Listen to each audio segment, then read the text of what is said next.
What's happening? Boom. It is the New York Hardcore Chronicles live. You know, I almost missed go time because we were looking at pictures of Sophia Loren and Raquel Welch, who sadly just passed away. So we're dedicating this show today to the memory of Raquel Welch, who passed away.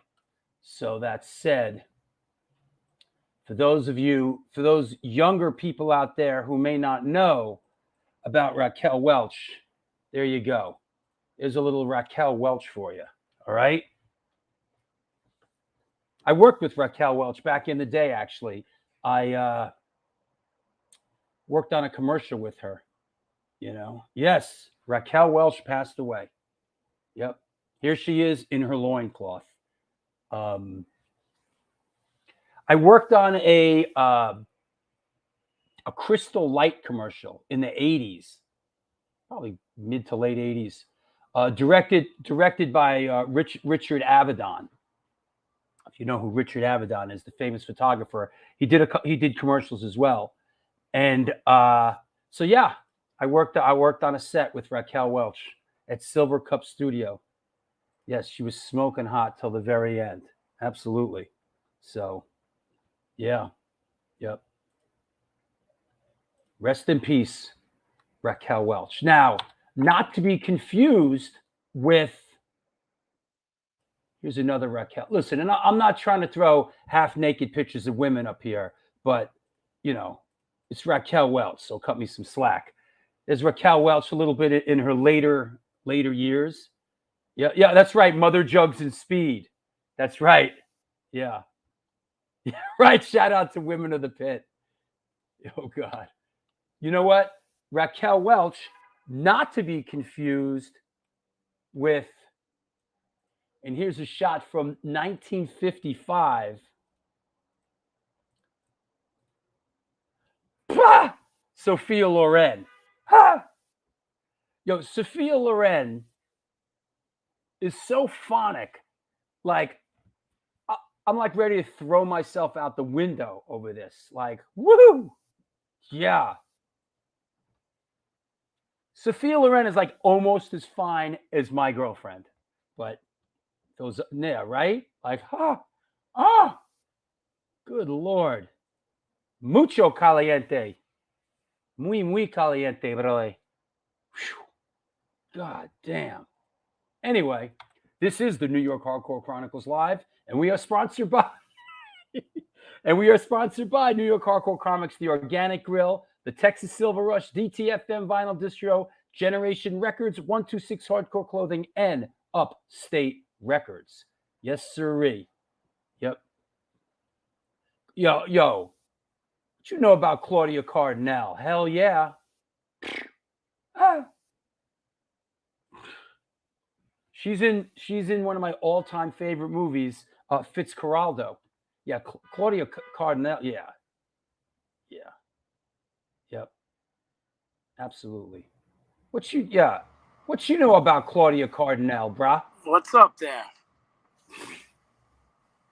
Back in the room today. Back in the storage box today. Hey, I need like 3 rolls of toilet paper. I got latex. You need latex? I got latex. Yeah, I'm wiping my ass with latex these days. Well, no, it's gloves. It's for your hands. So I'll wipe my ass with a glove. Oh, man. Yeah. Sad news about Raquel Welch. That famous scene in the Shawshank Redemption with the poster, you know. Oh, that's right. That was because he changed girls, and that was one of the posters. Right. As he went. At first, it was like, who was the first one? Anybody in the Shawshank Redemption? Was it what's her name? Jane Mansfield. That's who I was thinking of before. Isn't that Mariska Hargitay's mother? I believe it is. I don't know. No, Jane. No, I don't think so, man. Ray Hogan will know. Wasn't Jane Mansfield the one that decapitated? Yeah. Yes. Yeah. That's her mother. Oh, Rita Hayworth. Good one. Yes. Oh, Rita Hayworth. Good one, buddy. Thank you. That was one of the posters too. In Gilda. Yeah. Rita Hayworth. That's what it was. Hey, let's talk about let's get a photo up there, and let's start with this. Let's kick it off with this photo of the day. Bang. There you go. I know that guy. Yeah. Yep. It's an intense individual. Yeah. Are we guessing, or are we just? No. Let's just talk. Yeah, there we go. There he is. Let's just talk about it. Well, this was Sunday. Our Back to the New York Hardcore Roots music series rages on, and that is our friends in Kings Never Die, and of course that's Larry the Hunter right there. Yep. And was it another great day with our friends in Shutdown and Kings Never Die. Hold on. Don't here. I got another one. Don't get.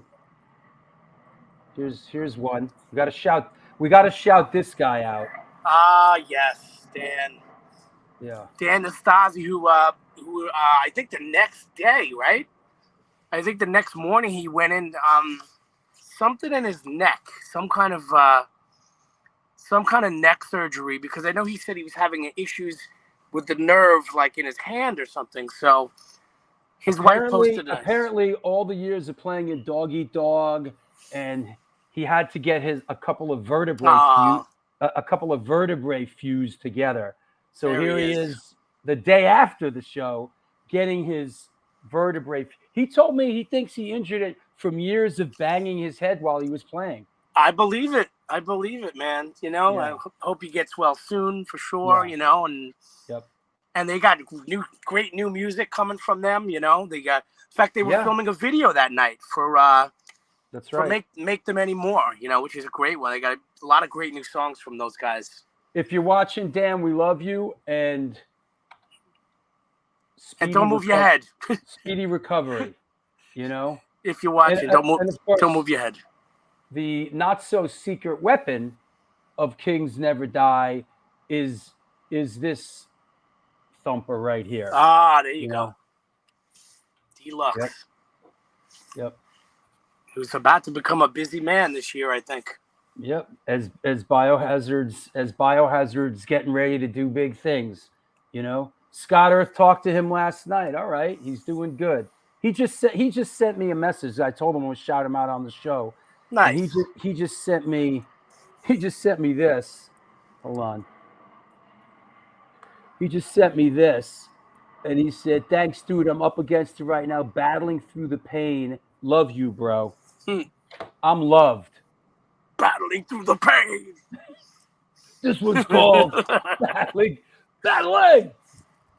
through the pain. Through the pain. Battling. Point.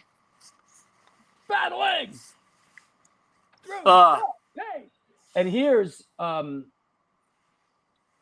one. Wait, we got to shout this dude out too. Who's talk about OGs. This guy was singing for Kraut, opening for the Clash, and here he is in the mix, man. Davey Gunn. Another pointer. That's it. Yeah, I mean, he's literally pre-hardcore. He's when it was just punk rock, Yeah, before it was even called hardcore. But they were great. Great. Their new stuff's really good too. They got a brand new record, But you know who came out honestly? And well, thank you, buddy. Thank you, man. For super chat. Yes, I was on the Tea and Fuckery podcast. I really enjoyed it. I got a chance to talk about film and stuff like that. And thank you so much. Thank you so much for having me. And I got your shirt, and I will wear it on the show. You know who was really great and who set the tone for the day and smushed it? Oh yeah, absolutely. In David. In David. They were fucking great. In David, which I asked her about the name, and she said it kind of sprang from the word individual. Okay. So really, really cool, 2 girls, 2 guys, really, really energetic, really fun. Yeah. You know, I think we'll hopefully be seeing them again. I really like them a lot. Yeah, I didn't get to see a lot of them play because I was saving the galaxy from imminent destruction. But of course, you know. Of course. Yeah. Somebody's got to steer the ship. Yeah. So there's another shot. Yeah. Yeah, everyone came out after they played. It was like they were amazing. Yeah. Yeah. They really were, you know. Everyone was like, yo. She was a tiny little girl with a big voice too, you know. Yeah. Everybody, look at it, everybody. Yeah, yeah we got to bring them back, you know. We got to bring them back. Yeah, no, it was really, I mean, I love these shows, and especially when the weather gets nicer and, you know, everybody comes out to represent, you know, and yeah, it was a great one, you know, it really was. You know what?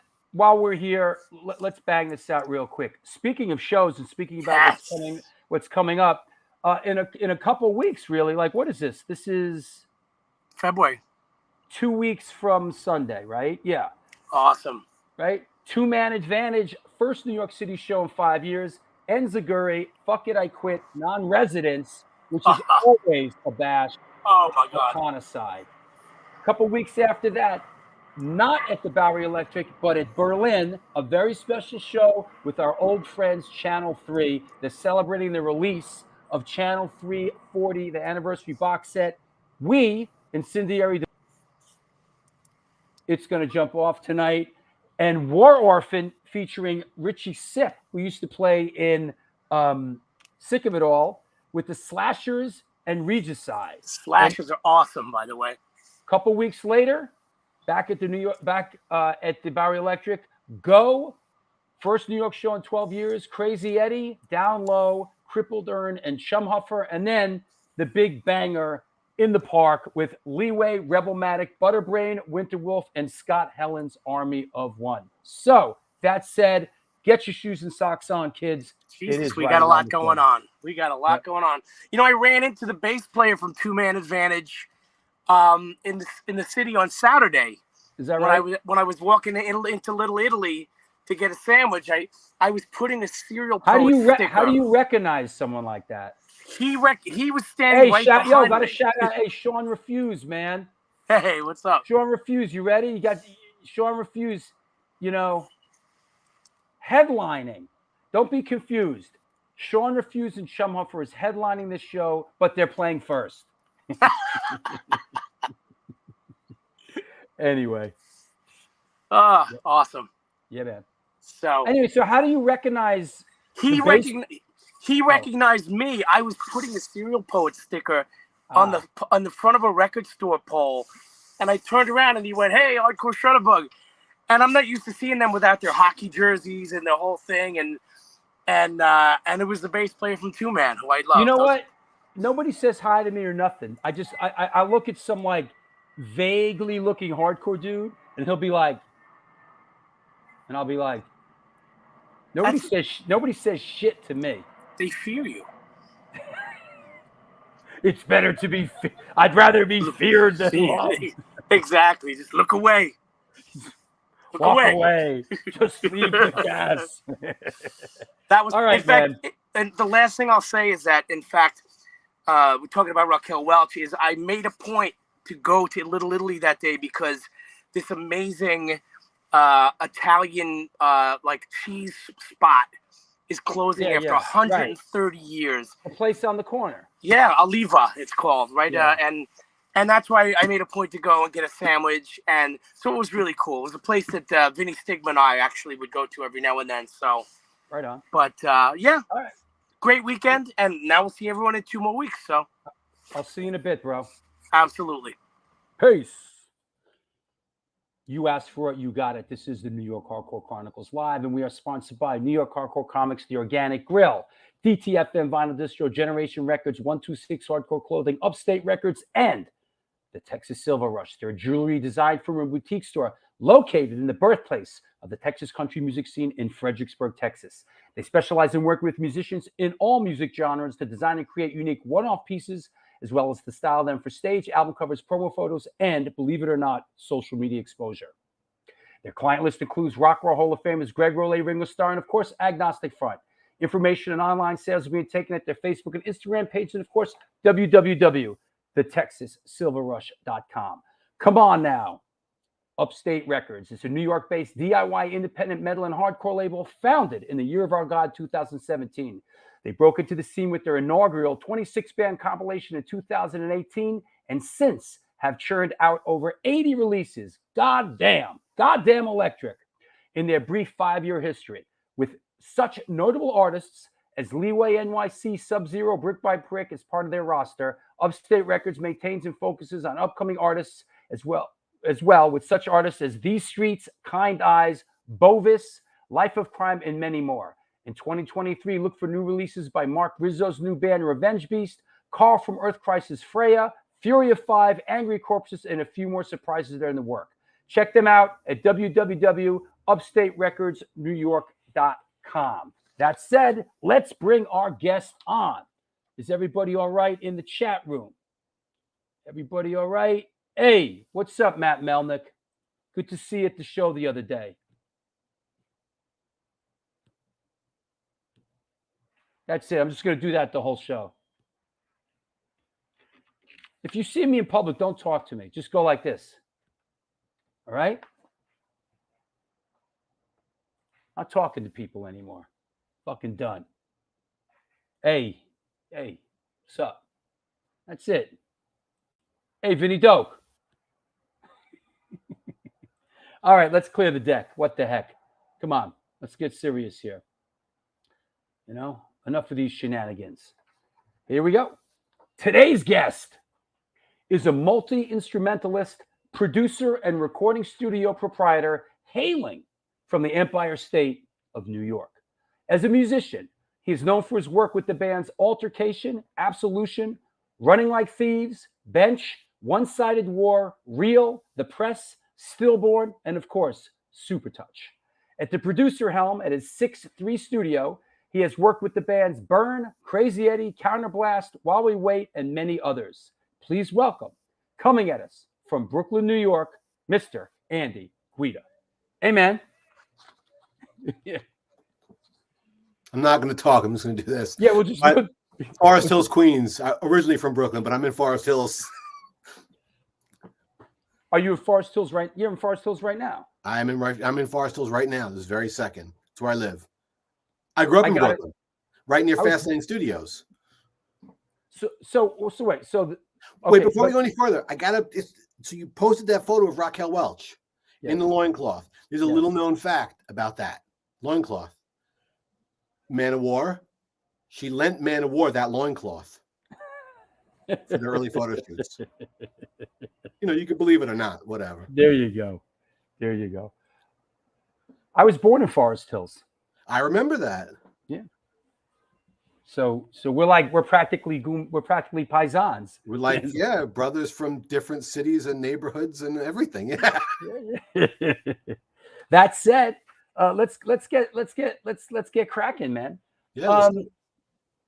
Let's split it up a little bit. Let's talk about your musical career, and then we'll get into sort of studio life. Okay. So let's launch it with, how did you come up? Did you grow up in a musical household? How did music come into your life?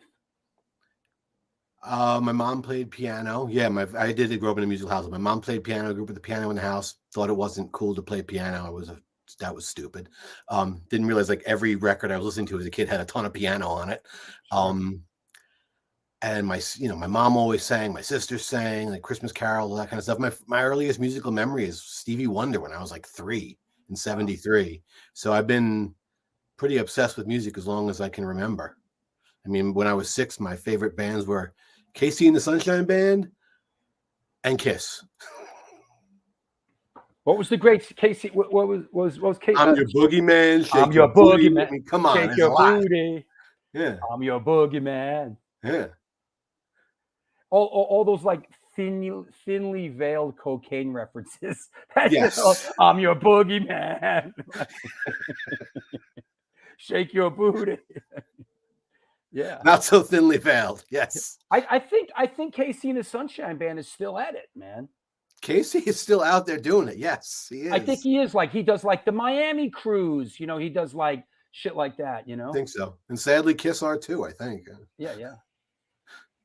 Yeah, I saw that Super Bowl commercial with Paul Stanley. That was interesting. Ooh, I didn't watch the Super Bowl. I'm glad I didn't see that commercial. Honestly, the best part of the Super Bowl is like the commercials. That's about it, you know. I was finishing the edits on Crazy Eddie's upcoming 7-inch during the Super Bowl.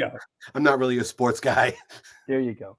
So growing up in a household, there was piano, there was records. What was the first instrument you picked up? Guitar. I mean, I kind of clunked around on my mom's piano, but I just didn't think it was cool. You know, little did I know, like a few decades later, I'd absolutely fall in love with the instrument. But yeah, so one of my sisters had a guitar, a Stella acoustic, and that was my first guitar. I learned how to play Chicago 25 or 6-4 and Smoke on the Water. Yep. I still love Chicago. They were a great band. The groove. Yeah. So guitar, you pick up guitar first. Yeah, I picked up guitar, and then I had a friend who had a drum set, and he wasn't really playing it that much. And like anytime I go over to his house, he would let me get on the kit. And I found it really easy to just I was into Ringo and the Beatles, and I could play those simple rock beats. Like the first time I sat down at a kit, it just came to me easily. Wow. So I went with it. I mean, that's rare, right? That you know, guitar and drums that young. Usually it's one or the other, you know? Yeah. I wanted to play. Look, I was a huge Kiss fan. My first concert was 79. I was 9. I saw Kiss. Wow. So I wanted to play guitar and sing in a band. I wanted to be John Lennon or Paul Stanley. Yeah. But then I got good at drums and it was easy. And a lot of friends played guitar. So they were like, you want to make a band? So then I became a drummer. And then, you know, one guy asked and one guy asked and one guy asked. And all of a sudden here I am, like, 4 decades later. And I play drums in a lot of bands, not so much guitar. Yeah. But I mean, you would think that just being musically, having the ability to play and understand multiple instruments would be an asset as you get into the studio game. And I would think. It has been. And then even in the pandemic, I went back to Queens Community College and took a couple of semesters of music theory and studied classical piano, which I really didn't enjoy the classical piano so much, but I did love playing piano, and I'm still playing piano. And so like the experience is playing different instruments and then mix that with a little theory. Wow. First show was Kiss in 76. Nice. Yeah, it definitely does help. All that information helps. And, even for like hardcore stuff, it does help. Not too much music theory playing into it, but the knowledge helps. Sorry, I got a siren going on outside my window. Damn New York City. I actually have my window open. Let me close it. Hold on. God, shut up.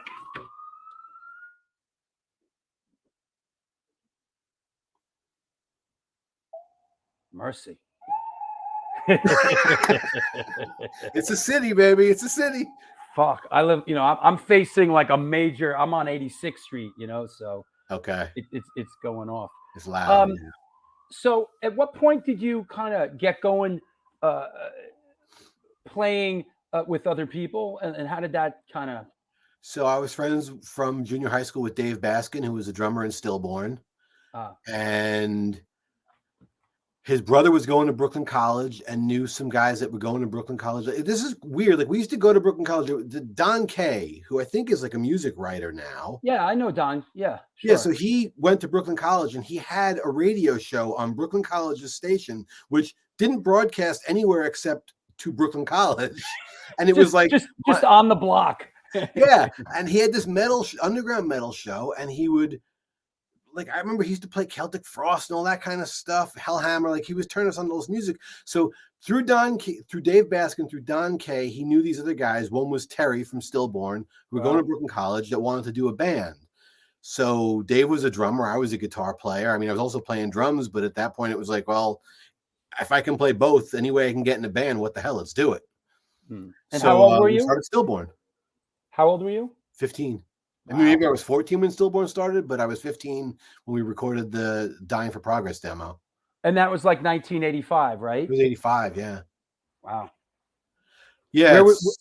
Memories of recording as a young. So we used to rehearse at a studio in Midwood, Brooklyn called Grid Rock that was on East 16th between P and Kings Highway. And in fact, Altercation rehearsed there in a couple years later. Sure. And these guys from, oh man, I'm sorry, Tommy, that I can't remember the name of your band. Two guys that were friends with dudes in Stillborn had a 4-track cassette recorder, and they came into Grid Rock and did our demo, just recorded with 2 microphones live in the room. How hardcore. Now that's a demo. That's a demo. Honestly, I would love to get bands coming in wanting to do that here. I think that would be great. I have had one band that actually wanted to come in and just do it all live like an old school demo, and I thought that was just fun. It was great. I mean, that's kind of what Don Fury sort of made his bones doing, right? Absolutely. I mean, that's the Altercation demo. It's like so many demos of that era. Yeah. That you go to Don Fury's and there was like the setup and you run through it and that's your demo, you know? Yeah, you play every song 3 times and you go home and you put it on the boombox, you pick the best versions and you run off 100 copies till your boombox craps out. Yeah. So Stillborn, you're playing guitar in Stillborn. You guys are playing out in 85, 86? So my musical interests have always been pretty varied. And I was also getting really into like no wave stuff, like Sonic Youth and Swans. Sure. And I really just wanted to get into a noise band and make a ton of noise with my guitar. And so I left Stillborn trying to do something noisier and just different, which, still hasn't happened till now, but I remember explaining to Terry. I remember Terry telling me, so you want to leave the band to do industrial noise and stick a screwdriver between your guitar strings. I was like, yeah, that's what I want to do. What was just out of curiosity? What were the in lack of a better term, like the noise bands that were influencing you and that were like early Sonic Youth? I absolutely love. Like Confusion is Sex. Still think is an amazing record. I don't really like their later stuff all that much, but I mean, it's still a cool band. And then Swans, Cop and Filth. Yeah, just incredible record. I mean, to me, that stuff is scarier and more demented than any hardcore ever. Well, also, I think and more disturbing. Yeah. And I think also in that era, we're talking like 84, 85, those bands were really, it was new. It was sort of new and exciting and different. And it had power of inertia behind it. Those bands were popping, Swans and, I mean, maybe just in New York, like, I don't know who. I always wonder with stuff like that, like the bands that were so influential on me and my friends in Brooklyn, Flipper, of course. Yeah. I got the flyer right there. Yeah.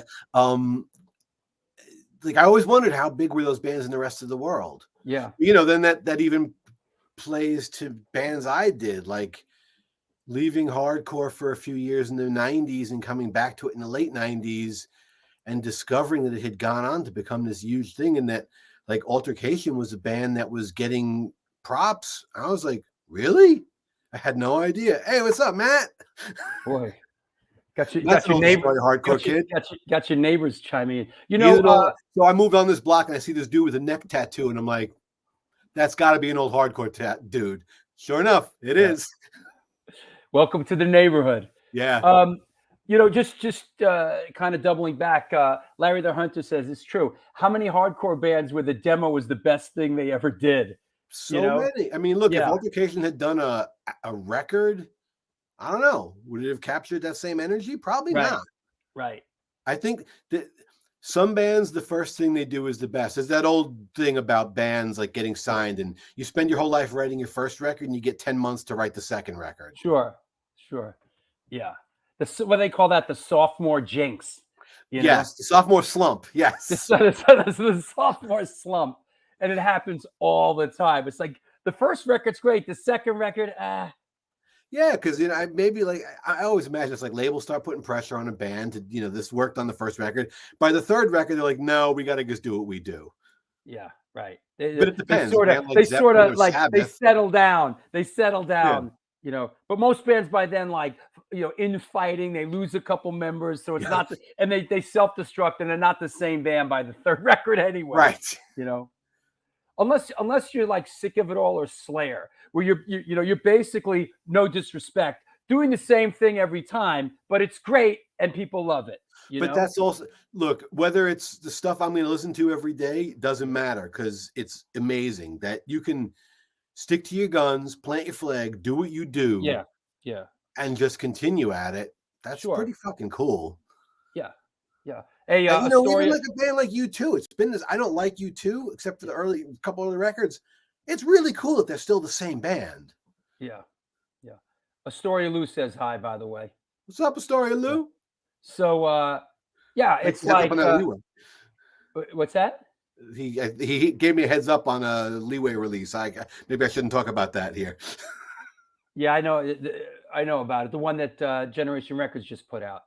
Yeah. It's amazing. It's okay. I think the cards are on the table with everybody. It's cool. So that said, so explain the altercation. You're back playing drums. How did you end up, and what's the altercation sort of timeline? So I went to high school with Miles Reef, who was a guitar player in Altercation and now has done a lot in film and TV. Sure. He's living in in LA. So I think he still plays, does bands. Knew him from Edward R. Murrow High School. And we were just trying to get a band going. And then he knew Eddie Cohen, the bass player of Altercation, who also was in a shitload of other bands from the hardcore scene. And Eddie knew Jay and Paul. Right. And everyone wanted to make a band. So we just got together. And I mean, there was such a cloud of smoke in all those rehearsals. I can't tell you. I really remember it well. So Altercation was Jay and Paul, who eventually ended up in Warzone. Right. You playing drums and Eddie Cohen on bass. Yeah, and Miles Reef on rhythm guitar. Okay. Okay. Well, Jay and Paul. That's 3 guitar players? No, Jay was singing. Jay was a singer of Altercation. That's right. I'm sorry. That's right. Jay Dude, was you booked us. Yeah, right. I'm sorry. It's been a little while. Right. Wait, I have that on the wall, don't I? Oh, cool. Somewhere. Yeah, I have. There were some nice flyers that I have in my right. That's right. Flyers. That's right. Jay sang for Altercation. I'm sorry. Right. I'm frazzled. That's okay. Hey, Helene says hi. Oh, that's Helene. Well, you got like family members and neighbors, like my cousin. My cousin's a great drummer. He's a punk drummer. He lives in Rochester. Guy across the street. So here is a cool CBGB's strip, as we say. This is from '87, right? And there's the first Altercation show. The first Altercation show. Can you imagine my first show playing CBs, my first hardcore matinee, my first show I played, except for like in junior high school and high school, like in like a battle of the bands. My first show is the Warzone and Youth Today record release party at CB's. Just amazing. Here it is: Youth of Today, Warzone, Side by Side, and Altercation. I mean, to happen upon that scene at that time, it was so fertile. It was exploding. And then for the first show to be the Warzone 7-inch, and I guess it was Youth Today Break Down the Walls. I think it was a record release for both of them. I'm not sure. Certainly for the Warzone 7-inch. I bought the Warzone 7-inch that day. I still have that copy. Wow. Yeah, I don't sell or get rid of any of my old flyers or records or anything. Been offered all sorts of money. You're a better man than me. I got rid of all that shit. Yeah. Let my son decide to sell it or throw it away someday. It's not for me. Yeah, absolutely. So the Altercation hand plays out a little bit. 4 shows. It was quick. 4 shows. That's it. The demo and 4 shows. 4 shows until 2013 or something like that. When we did the reunion, we played the Black and Blue Bowl. And we played that show you booked at Grand Victory. Yeah, that was cool. It was fun on that crazy blizzard. Who played bass at that show? Dan Cav, who plays bass in Absolution, who was also in 9 Lives. He's been around forever. Right. Yo, shouting out Jimmy Hazel from 24/7 Spies. What's up? What's up, Jimmy? Hope you're feeling well, buddy. We love you. So the Altercation sort of short-lived, and then I think chronologically, it seems like the next thing, which is certainly resonates for a lot of people, is Supertouch. Can you tell us how the Supertouch thing came about? So Altercation breaks up first we changed lineup a little bit, and then Jay and Paul joined Warzone. That's the end of Altercation. Sure.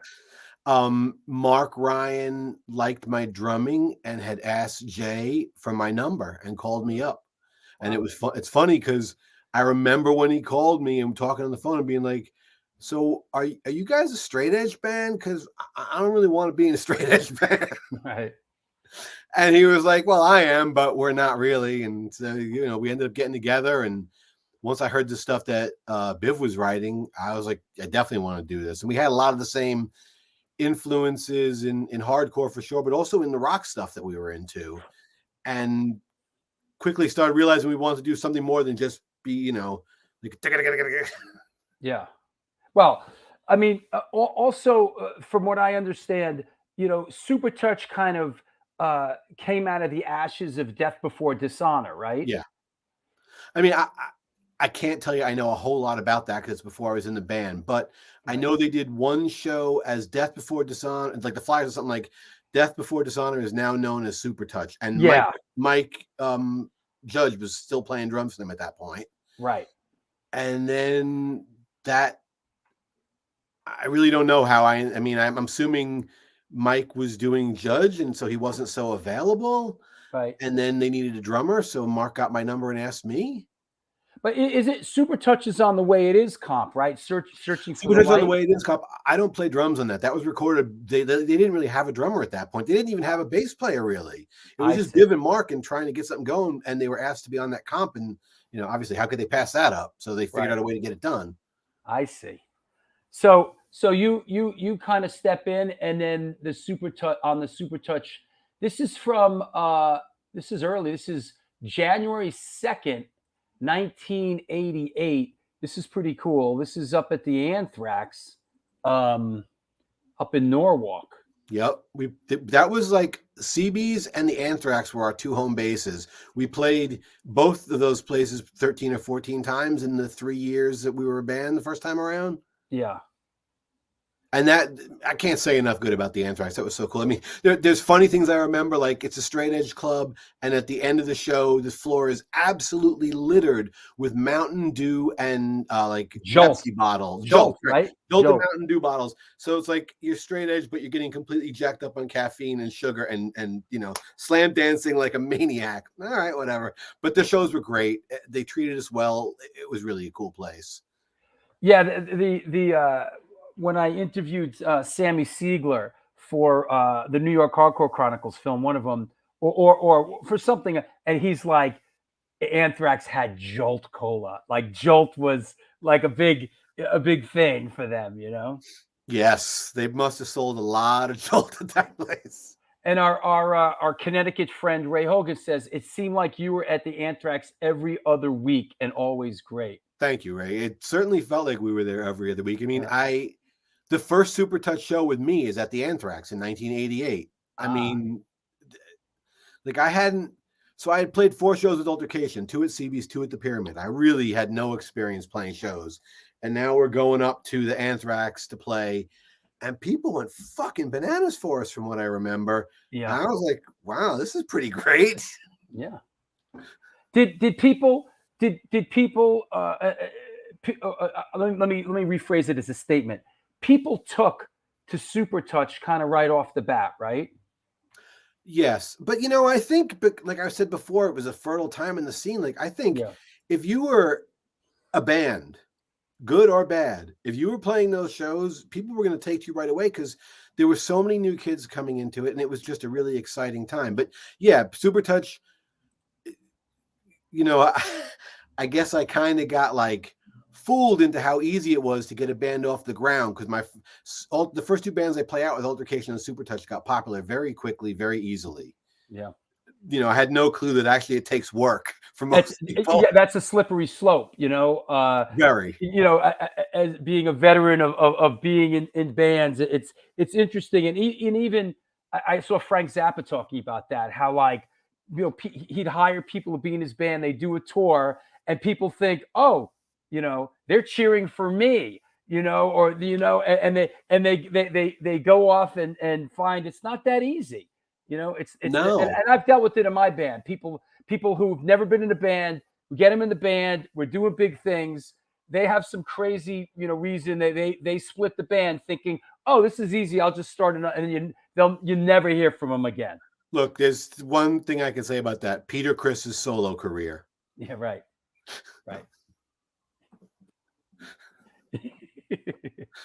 Right. Yeah.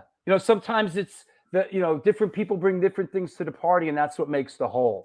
I think that to a large extent, bands are great because of who's in the band. I mean, there's certain bands I don't want to see if it's not the original members, because there's something about what those people brought to it.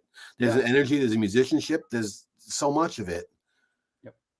Yep. Like when Bonham dies and Zeppelin, they're just like, "Now we're done." I think that was so cool because, I mean, I'm sure it was much heavier for them than just how could we make this music.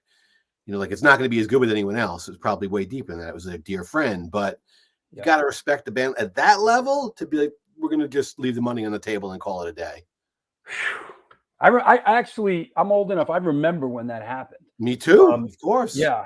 I remember. They In Through the Outdoor was out. That Zeppelin record, and they just played Nebworth, and they had a whole tour booked. Yep. And then John Bonham passed away. It was like brutal. Let's talk a little bit about this right here. This is from 1988. This is literally the first Super Bowl of hardcore. This was the very first one. Yep. January 30th, 1988. An iconic bill, an interesting bill, and this is from your collection. Yes. Tell us a little bit about playing this, and then we'll show everybody what is on the back of this flyer. Yeah, for a lot of people, the back is going to be the most interesting part, and no, it's not going to be for sale ever. I mean, I'm sure it was through Mark, because Mark was the way we got most of our shows back then, because he was, such a scene star. He just knew everybody. I would be lying if I told you I remember anything from playing that show. I don't have any recollection of it. I vaguely remember the show's over, and I had seen these posters around the club, and I was like, I gotta have this. I never once thought, oh, this is going to be worth something someday. I was just like, I did this and I want a memento of it. I'm a sentimental guy. So I grabbed the thing, and after the fact, I realized what's on the back. So and here we go with what is on the back. Explain what this is. Those are Raby's handwritten set. That's Raby's handwritten set list for Warzone set at the first Super Bowl of hardcore. Wow. There's probably others out there. I have no idea. I mean, maybe Jay and Paul have them. I don't know. But this is like something that should be in the New York Hardcore Hall of Fame. Yeah, it should be somewhere. It should be, and certainly not because it's mine, because it's Warzone, because at that moment they were a fucking great hardcore punk band. Yeah. Yep. That's a great score. I found, I'm working on the second book that's based on the flyers, 1990 to 1999. And people, I'm scanning all these flyers and I'm digging in all my stuff. And on the back with some of this stuff is once again like phone numbers and like handwritten directions to the club. Looking through this stuff to come up with things for this show, I was like turning stuff over and being like, who is that person and why do I have their phone number? Yeah.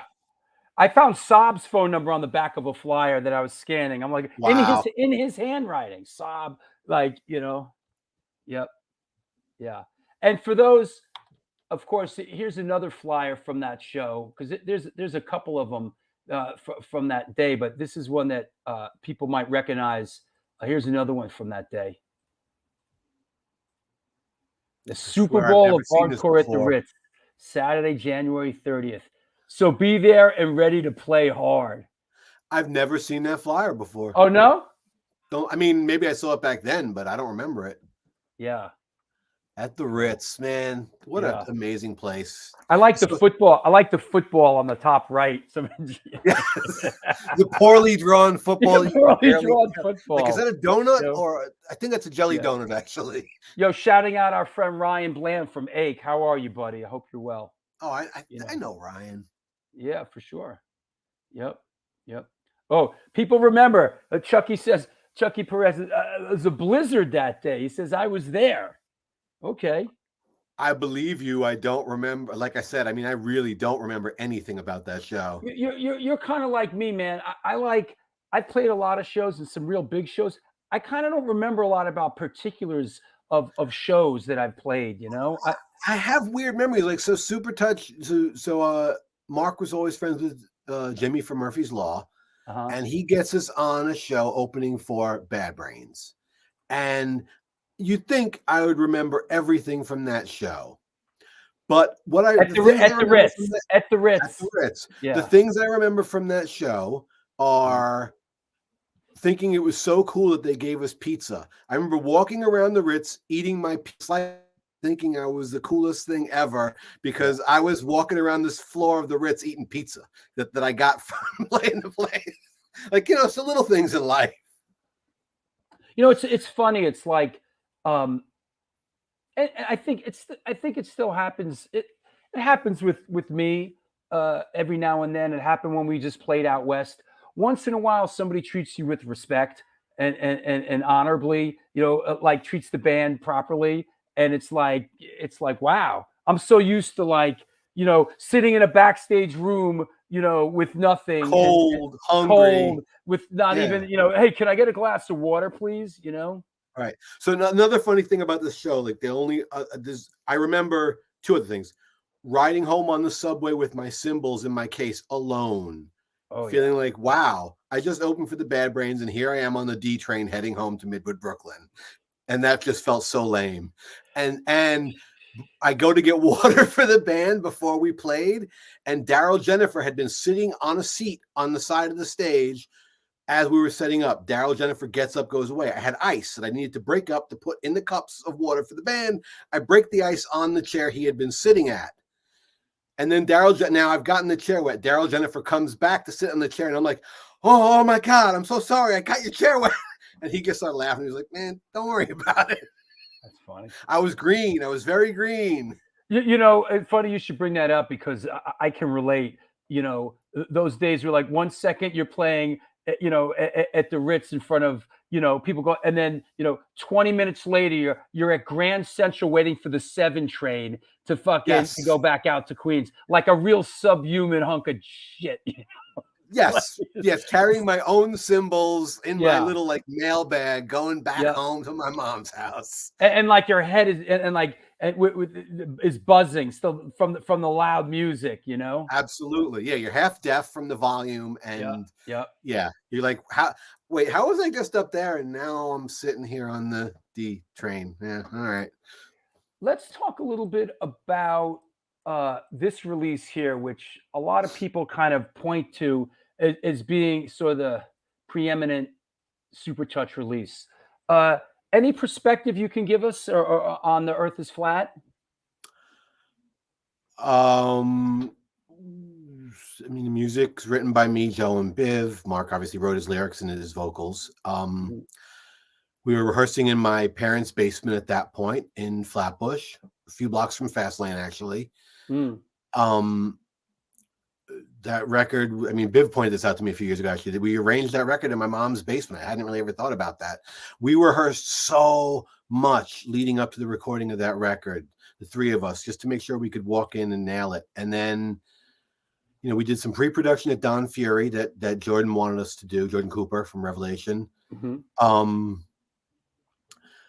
And so back then, like, you know, we got, I think, $7,000 from Rev, and we put in That's $1,000 a lot of money back then. A lot of money. We couldn't believe we were getting there, but we were going to Normandy Studios, who were $1,500 a day, if I remember correctly. And who engineered? Did Jamie Locke engineer this?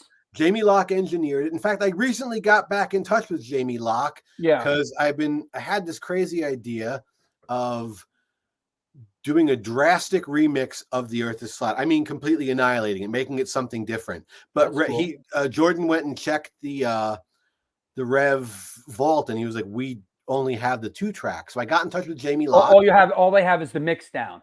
The mix down, yeah, the stereo mix down. As they say in the vernacular, they don't have the multi-tracks. The multi-track is gone. So right. I find Jamie Locke, who is now a professor of audio. Yeah. And they'll get done on another time.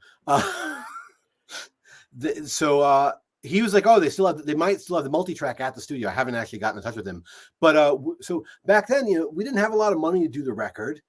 And maybe I blew up your spot by saying how much we spent. I don't know. Sorry, Jordan. Whatever. So we booked a weekend in a lockout, a 2-day lockout. So that means, no one else can come into the studio. You set your gear up. No one else can come in while your gear is there for those 2 days. Sure. We didn't tell them that our intention was to record nonstop the entire weekend. And I remember being with Jamie Locke, and it's like 3 a.m. We've been going since whatever time in the early afternoon or late morning. And Jamie's like bleary-eyed, and he's like, "Guys." And at first, when we told him we were going to go all night, he's like, "I got to call my wife. Let her know I'm going to be working late." And then it's like 3 a.m. and he's bleary-eyed. And now that I'm an engineer, I understand what he must have been going through. It's like the 18th hour or something. And he's like, "I need to take a nap. I can't function anymore." It's. So he napped and we didn't. And then we kept going. What's that great line? It's a shame that, youth is spent on the young, Youth is wasted on the young or something like that. Yeah, because, you realize later on that you're serving nobody by doing that. You're better off, let everybody get some fuck, and then we'll, as soon as I get tired, I like to go to sleep. Because I know that when I wake up, I'll be fresh and focused. I'll get more work done in a half hour than 2 hours if I'm frazzled. It's diminishing returns. I mean, now my recording day is generally going to be about 8 hours. Maybe I'll go 10. And if in the 5th or 6th hour, a band wants to start getting new sounds up, I'm like, there's really no point. My ears are fried. So are yours. Let's just finish what we're working on and reconvene soon. You sent me this great shot. This is an outtake from the never before seen outtake. I'm sorry. Go ahead. Go ahead. No, there were two photo shoots to get the cover photos for The Earth is Flat. The first one was taken by this guy, Eric Fennell, who was a photographer I was friends with, who also did the Supertouch documentary, Supertouch and Other People, that you can see on YouTube. He took that photo. And I don't even remember why we ended up deciding. There were a whole lot of photos from that day. I don't remember why we decided not to use them, but we didn't. And then Mark's roommate at the time was a photographer. I can't remember her name, but she took the photo. And and that was Reese Park, Rockaway, straight up Flatbush Avenue, across the bridge to Rockaway. 5 a.m. There we were. Here's another shot that no one's ever seen, right? This is a Supertouch CB shot. Yeah, that's the same show that the picture on the fold out on the lyric sheet for the What Did We Learn 7-inch. It's the same show, same day. I love that photo. I love that Joe Graz is in that photo. I love his socks. I'm still good friends with one of his old friends who was like, a lot of people used to call him Socks back then. Yeah. And also kind of from this era, I know it was recorded pretty much around this time. Eventually, this live on WNYU came out, right? Yeah, that would have been done months before this, because on that tape is Mike Baton, the original Supertouch bass player. It wasn't Joe yet. Okay. Got it. That makes sense. And one more before we're going to take a sponsor break. But these are the kind of shows that you guys were kind of doing. You did the There's No Justice, It's Just Us. That was Joe Graziano's first show when he joined Supertouch on bass. Wow. And what's up, Scotty? The singer of the Press. Yeah, there you go. What's up, Scotty? That was a great show to play. How could it Hey, not just as a side note, since we got Scotty here, as I was doing my homework for the show, I listened to some Supertouch, but then once I started listening to the press, I sort of went down a rabbit hole and listened to a lot of the press. I really, good stuff. They were a great band. I mean, they're still a great band, but the old stuff they did is fantastic. Yeah, I went down a big press rabbit hole. Like, let me just stop here for a second, but then I just went, woo! It happens. Yeah. Yeah, look at this. Look at this, Bill, huh? Look at this, huh? Wow. Crazy. Yeah, it's funny. I remember going up on stage. Like the only thing I remember from that show, going up on stage, well, two things. Mark's Lacage Sportif sweatsuit that he wore that day. I don't know why I remember that. And I had to pee really bad. I had set up my drums. We're getting ready to play. I had to pee really bad. And I guess I said it to Raja Murray, and he's like, so go pee. It's okay. Right. Do what you got to do. Yeah. And I wasn't even in my 50s yet. These things happen when you're older. There you go. Hey, let me take a sponsor break, and we're going to do a little Women of the Pit spotlight for a couple minutes, and we'll come back and let's talk about some of the other bands running like Thieves and Absolution, and we'll get into the studio stuff, okay? Cool. Sounds good. All right. That's right. This is the New York Hardcore Chronicles Live, and now a word from our sponsor. Since 1992, Generation Records has been a mainstay of the New York metropolitan area music scene. Today, they offer a diverse selection of new and used rock, jazz, indie, hip-hop, punk, hardcore, metal, blues, soundtrack, and reggae LPs, as well as t-shirts, posters, and other merchandise. They buy used record collections and music memorabilia and will pay you top dollar for them. House calls made for large collections in the tri-state area. Call or email generationrecords@gmail.com and follow them on Facebook and Instagram.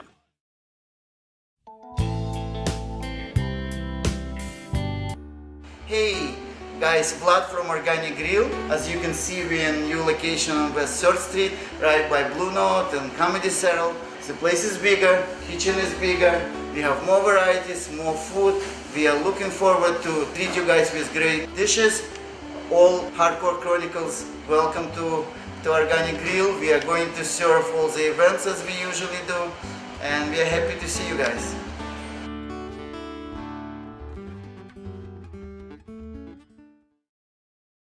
Peace, what it do? Welcome to NYHC Comics at 117 Main Street, Dobbs, Surrey, New York. I'm Debo the Pro with my homie Lee Farley. Welcome to the spot.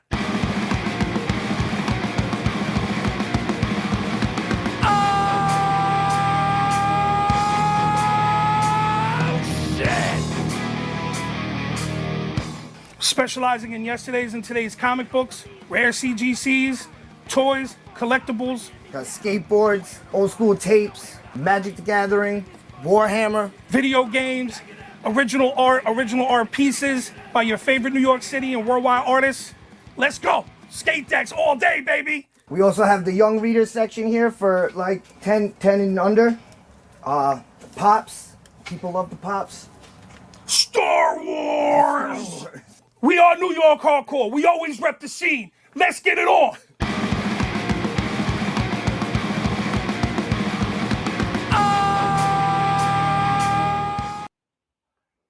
And we're back. This is the New York Hardcore Chronicles Live. Often imitated, never duplicated. Hey, I want to let you know about a couple of shows coming up. This Sunday, Vinny Vitale, original Marauder drummer and songwriter, will be on the show. A guy that has been out of the spotlight for a long time. This is going to be great. Right after that, a week later, Mr. Dave Dictor from MDC. Wednesday, March 1st, from Scream, Skeeter Thompson will be on. Wednesday, March 8th, Danny Garcia, filmmaker. Come on now, leading up to the landmark episode 250. We chased this guy down for 2 years. Louis Beto from Carnivore and Agnostic Front will be on the show. And then, of course, episode 250 will be Lars Fredrickson from Rancid, The Old Firm Casuals, and Oxley's Midnight Runners. We announced this the other day. The hits keep coming. Show 251, Abaddon from Venom will be on the show. Come on now. This is going to be a good one. Abaddon from Venom, Sunday, March 26th. And then March 29th, the Slicky Boys from DC. So that's all that's going on. Don't be scared. Hey, support the show on Patreon. I want to shout out a couple of our recent patrons, Stefan Sonic, Jeff Steiner, and Brendan Murray. Thank you for supporting the show. That's how this thing happens. Honestly, from the bottom of my heart, I thank everybody that supports this show.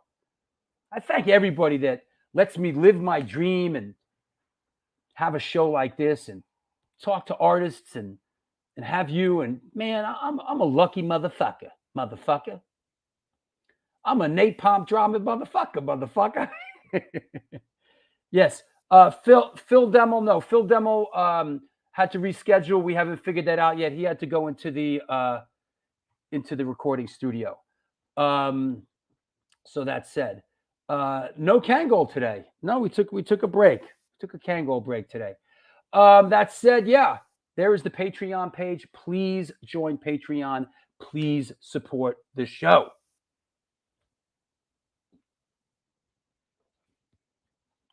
That said, what else I want to tell you about? I think we're good. Let's clear the deck. It is Wednesday. Let's bring on our friends from Women of the Pit. And I'm talking about Lori Dawn. And I'm talking about Gina Marie. Hi. How you doing? Hello. What's going on? Happy Wednesday. Happy Wednesday. Absolutely. How you guys doing? Good. Yeah. Good. Still got my furniture covered, but I'm okay.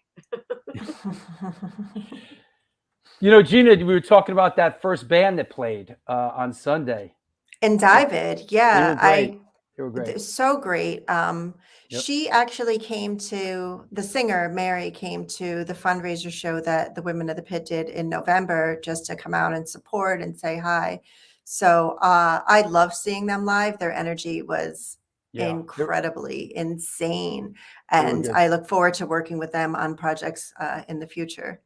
Yeah, for sure. So we're doing something a little bit different today. A little bit. We're gonna mix it up a little bit, and we're gonna incorporate it. We're gonna talk about this a little bit today. Yeah, hell yeah. And I know you're a big fan of this band, Gina. I'm a big fan of the band and of the guys as humans. They're some really great guys. But and it's Black History Month and they're a Black conscious band. So any chance I get to highlight and talk about Rebel Matic, I will take. And they have a new song coming out the 17th, I believe, called Amnesia. Are we allowed to play the song or no? I'm not going to play it. But what I'm going to do is bring on this guy. What's up? Preach. Woman of the Pit. Yo, What's Rebel-matic. Gina, Lori, how are you? How y'all feeling? That's a nice surprise. Yeah. Hey, Preach, tell us about what's going on here. The picture or just art? So the picture. No, with the release. It's coming out this Friday. It's a single. It's called Amnesia. It's I don't know. So it's a dope song. The artwork is kind of I don't know. The artwork is kind of like a dolly type, a flip of a dolly painting mixed with Little Richard. So it's kind of like juxtaposed type of thing, and it's a good song. It's hard to talk. Yeah, that's our little that's our one sheet press release thing. I don't want to like read from it or nothing like that. But it's a good song. But you pay homage to Little Richard in the song, right? 100%, 100%. Yeah. I didn't even realize I was doing it, and then I was like, "Yo, that's Little Richard." I was just like, "I'm an architect of rock and roll. Shut up!" And I was just like, "Oh shit." Then when I was making the song, it kind of subconsciously seeped in. So yeah, nice. It's cool. And you're heading out. You're heading out and doing some shows, right? Yeah, Tuesday we were in Virginia for a one-off. And then we get up on Wednesday with Weed Eater for about 10 days. So we got 10 dates with them out down south. Then after that, we come back March 11th. It just got got hit up. We're playing with Soulside. Soulside in where the fuck are we playing at? Kingston, New York. Oh yeah, right. Oh, okay. Yeah, Kingston, New York, March 11th. So after we Eat a tour, we come home for a second, and then we do a little one show with them, and then we're just we're working. And we got this going on. This. I was gonna get to that. May 27th. May 27th. Leeway, Rebel Matic, she's Butterbrain, Winterwolf, Scott Healing, a Guitar Army of One. It's gonna be fantastic. Awesome. Yeah, this is our sort of annual show in the park, and we're looking forward. We're really looking forward to this one. Yeah, if there's people watching from those towns where the band is going down south, if you haven't seen Rebel Matic yet, get on that because there's gonna be some shit. Some of the so fun. So it looks like Carborough, North Carolina, Columbia, South Carolina, Savannah, Georgia. Cape Coral, Florida. I might be down there then. I might have to come to that one. Come through. Orlando, Florida, Melbourne, Florida. Jacksonville, Bangorville, Florida, Piedmont, South Carolina, and Asheville, North Carolina. Yep. Good. It's gonna be a fun little ditty. It's a fun little southern run. It's gonna be fun. Our friends in Weed Eater, good guys. And listen, and make sure y'all, the Women of the Pit got a compilation coming out, so make sure y'all check that out. Thank you, Creed. It ain't just about us right now. It's about everybody. But make sure. I heard about Volume 1, Upstate Records, right? I don't know when it's coming out. I don't know if it's only women involved. I'm not sure if it's only women involved as far as the artists. But if they're not just women involved as far as the artists, we might have a song for you. I'm just saying. We might have a song for you. I don't know. It's possible. These things happen sometimes. I had a chance to listen to this song, and it was fantastic. It really was. I always say thank you. It's not just an audio experience; it's a physical experience. Because when you listen to it, you got to jump. You got to leave it around. I appreciate it. I appreciate it, Lori. Hey, Creech, thank you, brother. I'll talk to you soon. Thank you. Thank y'all. Women of the Pit, Drew, thank you. Appreciate y'all. Have a great one. Thank you. Thanks, Creech. Nice seeing you. Thank you so much. We love that guy. Absolutely. Yeah. Yay. Cool. All right. Well, hey, like Creech mentioned, Women of the Pit comp is moving forward. We're talking about doing a release event and getting everything together. So, things are moving and some great bands on it. So keep in touch, right? Yes. Okay. I'll talk to you guys soon. All right. Cool. We'll see you soon. Thanks, Joe. Bye, Lori. Bye, Gina. Well, there you have it. Women of the Pit Spotlight, giving a little love to Rebel Matic. This is the New York Hardcore Chronicles Live. Let's bring our guest, today's guest, Mr. Andy Guida, back on. Hey, man. Oh, shit. Oh, I'm on. Hey. Let's give you one of these. So, dude, I go out at night and I get like 50 of those. Like, I don't even get that, man. It's all right. Don't sweat it. And then Steven Messina's like, dude, I went out last night and like 5 people were like, yo, I love the show and this and that. I'm like, nobody says shit to me. I got to come on this show and then like my friends and family say hello. Yeah, right. Exactly. Let me see. Let me make sure everything's okay in the chat room. Yeah. All right. Everybody's behaving. There's no interlopers. Let's mix it up. Let's mix it up.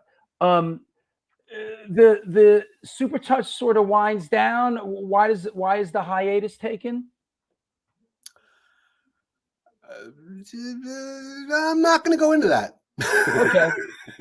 Doesn't sound good. We broke up the first time. That's all I'll say. We broke up in 91, and then they got back together, and I was not involved until 2010, something like that.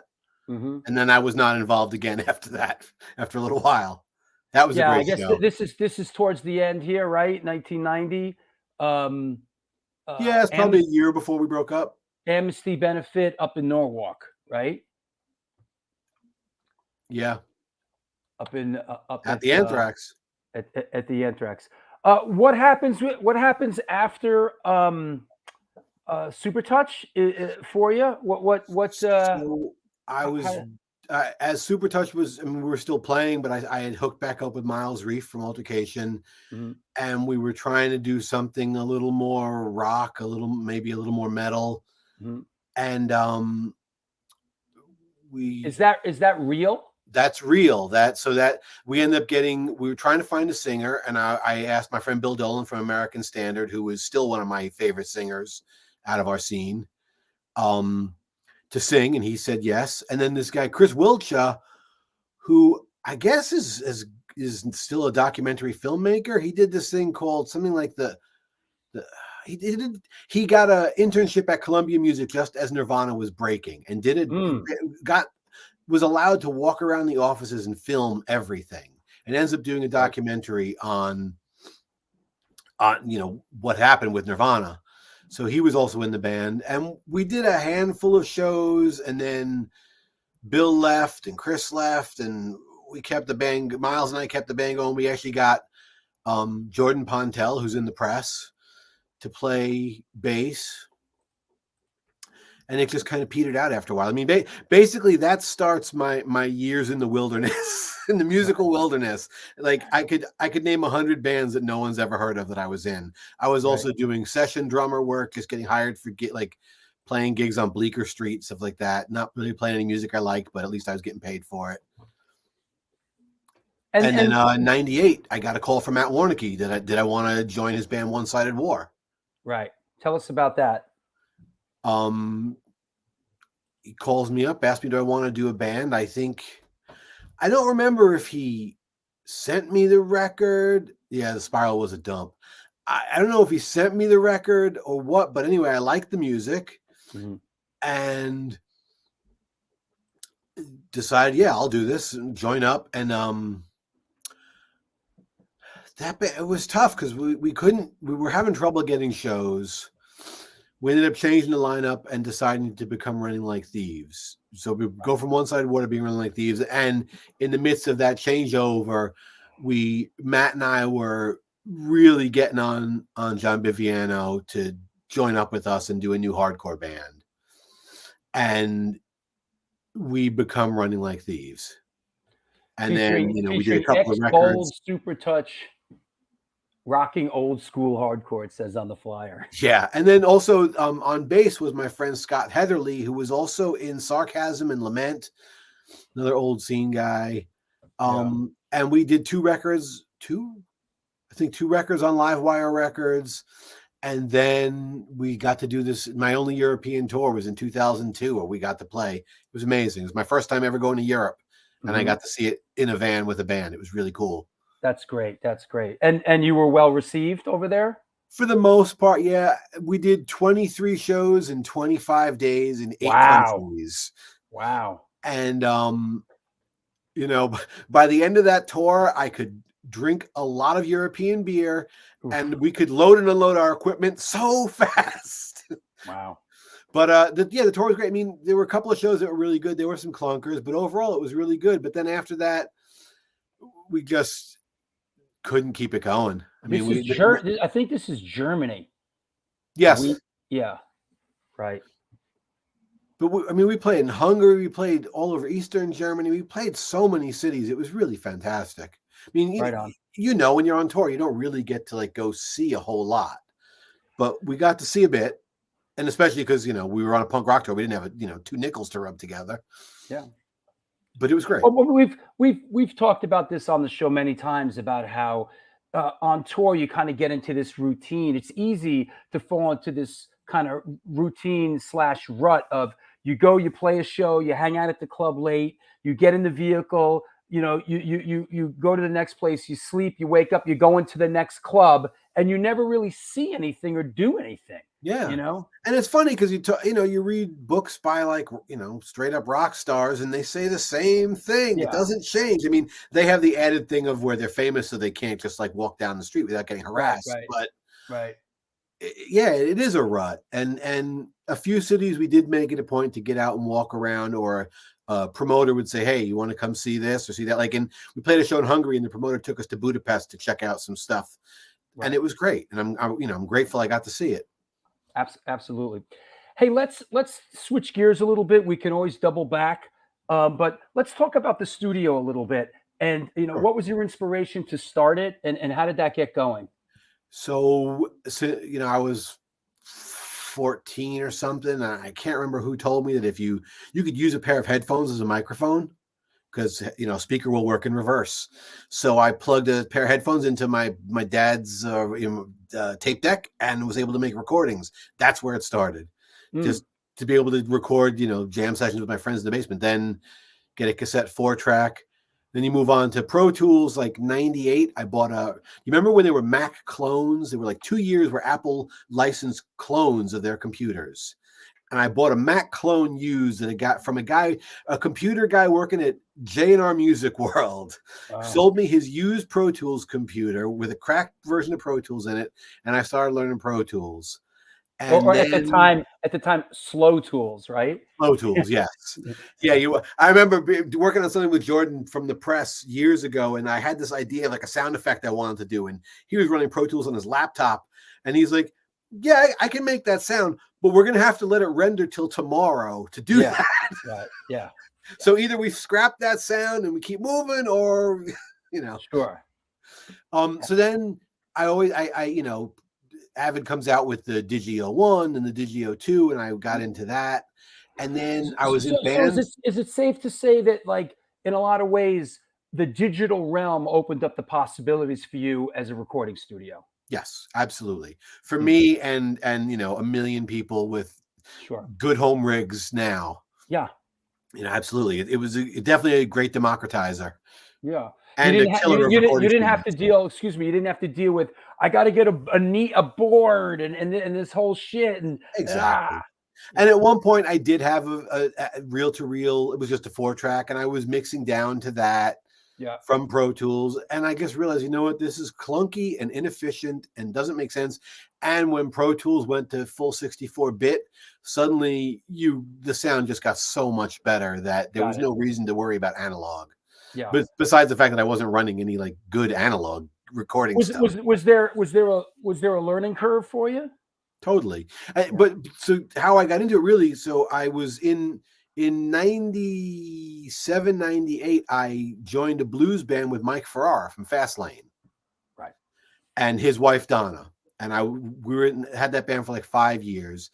And because of being in that band, I started doing all his electrical and carpentry repairs and installations around around Fastlane. Let me just say, for those that don't know, Fastlane Studio was a rehearsal recording studio on Flatbush Avenue in Brooklyn that was owned by Mike Farrar, and a lot of the classic Brooklyn bands rehearsed there, right? Biohazard, Typo Negative, blah blah blah. Life of Agony. Excuse me, Typo Negative used to, I think, was Ace London, right? They were at Ace London, which I end up going into recordings. I ended up becoming a recording studio owner because a guy had bought Ace London from Joe Bravo, and he didn't know how to run a studio, and he wanted to sell it.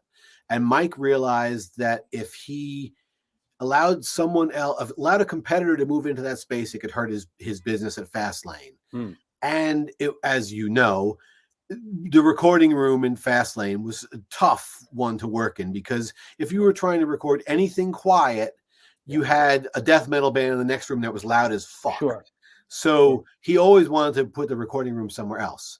Yeah. So then he was like, you know what? You can build it. I have the gear. Let's partner up and build a studio. So we bought Ace London Studios. And then Typo did actually start rehearsing at Fastlane at that point, because they didn't have Ace London anymore to rehearse in. So Mikey Farrar was a big influence early on. Mike Farrar was my mentor. Mike Farrar was a big brother. He was my best friend for 3 decades. I can't say enough good about that man. What he did any of those bands that rehearsed there could tell you what he did for people. I mean, he literally saved kids' lives. There are people that are still alive now because Mike saw something in this little screwed up drug addict and was like, you know what? You could do more with yourself. You could be more, and stuck by these kids. Yeah, Mike was a nice guy. He was really just an exceptional person. That Lenny was Black Cat Crossing. Yes, Lenny. Yeah. Got it. So you're kind of under the wing of Mike Farrar, and you're learning it. And then at what point did you say, "Hey, I want to get something going on my own"? Well, so it's funny. We build the studio, and Mike is basically like, "All right, you have the keys. Go run a session." And I'm like, like I had my little Digio 2 and one stereo preamp, and here I am unleashed in a full Pro Tools studio with a mixing desk and 24 channels, and I'm like, okay, let's go. So it was really baptism by fire, and I just started figuring it out. And then so we signed that lease in 2001. The lease was a 7-year lease. About a year before the lease is up, the landlord dies, the building gets sold, and we're out of business. And we were like, what do we do? And we knew neither one of us. This was the Fast Lane space? No, that was Ace London space. We were calling it Mach 1 at that point. Right. And what was it called? Mach 1. Mach 1, right. I remember this, yes. Yep. So we were like, what do we do now? Mike was like, I'll buy you out. You could take your portion of the business in gear. Whatever you want to do is, fine with me. And I was like, I'm taking the gear. I'll take my percentage of the business in gear. And I remember having a discussion with my wife, and she's like, so what do you want to do? I was like, put the studio in our basement. And, amazingly, she said, yes. Right. And here I am. It's, a long time later, and I'm still doing it in my basement of my house with a lot of gear. With 10 pounds of shit in a 5-pound bag for sure. And But Mike and I decided at that point we're never investing money in building out a recording studio in a rental space. And then I looked at Dean Baltunis, who was an engineer who had a place. He played in a band called, I think it was Foreign Islands with Mark Ryan. He did a lot. He recorded a lot of bands. Dean's, he might still be engineering. Guy's an incredible engineer. But I remember he had a couple places in downtown Brooklyn. I think Mike Dijon was in. He built one of them. I know. I think Raja Murray was supposed to be a partner on one. But I watched Dean, as talented as an engineer as he was, with great gear, have to move, right? Because he was renting, and I was like, we had gone through it. It's traumatic. Yeah, traumatic. I don't want to use the word traumatic, but traumatic on your pocket for sure. Yeah. And it just struck me. It's like, I was like, if someday I somehow come into a bunch of money and I can buy a building and own it, I'll put my studio there. Yeah. But other than that, I'm not doing it. And it's a tough, especially now, like I was saying before, there's so much good gear, so much good consumer-based gear that people can use at home, that the recording studio business is a tough business. There's either people really high up on a totally different tier for me, or there's a lot of people like me doing studios in their house. I read tape op, and I'm amazed at how many engineers are living in their studio. Yeah. Because there's just not a lot of money in it. So I was like, well, if I reduce my overhead and do it in my house, it allows me two things. One, it reduces the overhead. Two, I can work the hours that the studio takes and still be part of my family. Yeah. Like having a kid, my son's 11, like there's not really anything more important I'm ever going to do with my life than be a dad to him. So it was about making time for that. Great. It's great work if you could get it, right? It's like so is studio work. upstairs, downstairs. What were some of the first projects that you brought in and into your place? The first, I mean, it ended up not getting released. It was this metal band called Dead Zone out of Brooklyn. They had played Lemoore a lot. Mm-hmm. They had rehearsed at Ace London and Fast Lane. They did a record, and then years before, and reunited and decided they wanted to do another record. We started that at Mach 1, and then Mach 1 went out, and we moved it into my basement and finished it down here. But then I think the first record release, Greg, great engineer. Those Black Flag records sound so good. It's ridiculous. I was thinking about that recently. Wasn't that Spot? Wasn't Spot involved with those Black Flag records? Could have been. I don't know. But I was recording Crazy Eddie always makes me think of Black Flag. And I was just thinking about how good those records sounded. Really amazing. Yeah. But My Rifle was the first record I did in my studio down here in my basement. Let's talk a little bit.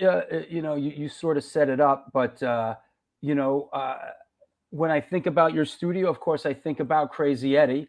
And I know you have an intimate relationship with this band.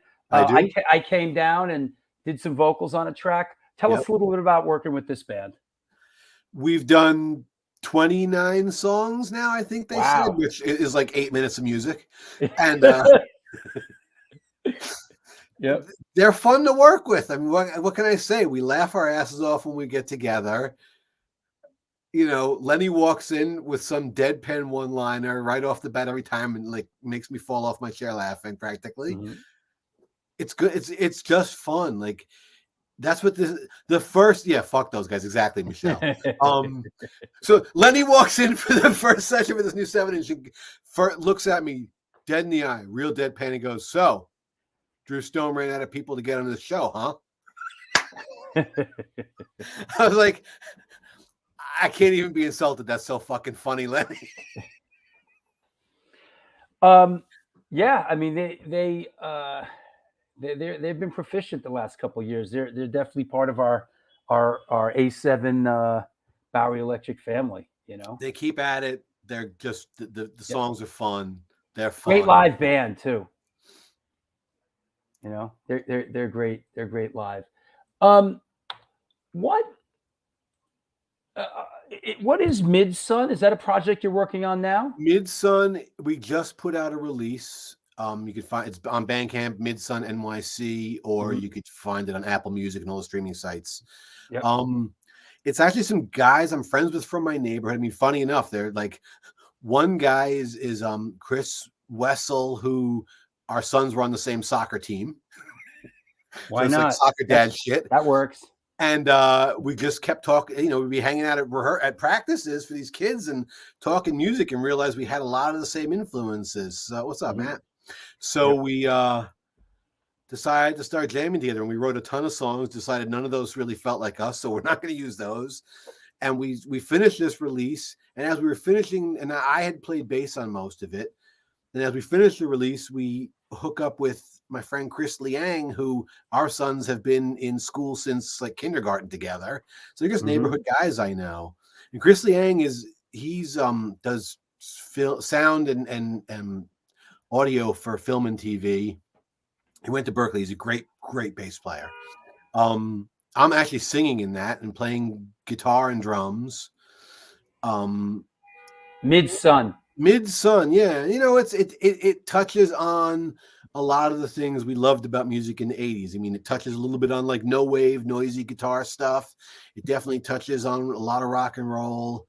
I mean, there's like one song that's just straight up Kiss off like Dress to Kill, you know, certainly an influence for that. It was just about trying to finally do a band that touched on some of the sounds I've always loved. That makes sense. And then, you know, we were like, so there's two Chris's. The first Chris Kilowatt, I call him. We were like, what do we do with these songs? We're writing songs, and we're like, I guess we need vocals. We weren't having luck finding a singer, and I've always liked singing, so I just started singing on them. And then started writing lyrics that felt real personal and good. What's up, Emily? And I got another project going on with Emily, actually. It's just starting up. And so the Mid-Sun thing, we did this release. I really like the songs a lot. It's one of my favorite things I've done. And hopefully we're going to do a few shows around the area. What's behind the studio's name? So it was a little bit of a nod to Flatbush. The 63rd Police Precinct was a Is few that right? blocks from my parents' house, which luckily I never actually had any run-ins with them. So it's pronounced 6-3 Studio? 6-3 Studios. I honestly, it was just like I liked the way the word 6 looked with the Roman numeral 3, and go. I liked the fact that the second number was half the first. It made me laugh. Honestly, that's really what it was. Right on. Good. What else did I want to? Hold on, let me clear the deck a little bit. Yes. Yeah, here's. Are you getting a chance? I mean, at time to time, you kind of circle back on guitar, right? Yeah, so that's actually at the A Room in Fastlane. Wow. Oh, so that's going back a little ways, yeah. Yeah. Well, Mike only moved out of there like 5.5 years ago. Hasn't been that long, actually. He moved out to bought a studio in Farmingdale, and that's what where he was running business up until he died. He hung in that spot till the bitter end, right? Until he hung in that spot till the building got sold, the lease expired, and the landlord told him it was out. So that happened to him twice. Once, together. So with the Mistaken on that recording I did with Matt Warnicki, I'm playing guitars, I'm playing drums. I think I play bass on that too. And that was just like me and Matt trying to figure out what's the music we can do that's not going to be hardcore, that'll be something we can keep playing till we're old farts. Sure. And it'll be a project that's open-ended. It'll never break up. It'll just stop doing something for a while. It's good. It's good to have that. I have that with the Drew Stone Hit Squad, which is like an acoustic based kind of thing. And like, cool. I could do that when I'm, when I'm 70, I don't think I'm getting on stage and barking at the moon, with Incendiary Device when I'm 70, but you never know. I might. I mean, I'm in good shape still for 53, but I'm not expecting to be doing that. Hey, I want to ask you about this project here. This is interesting, and I know this is going back quite a ways, but what's your connection with this project here? So, School of Fish were these belly dancers that friends were friends with, and we were, I guess we were all Brooklyn kids. Although at that point we were in our 20s, we weren't exactly kids. And these belly dancers wanted to have like a trippy rock band to back them up that they could do their show with.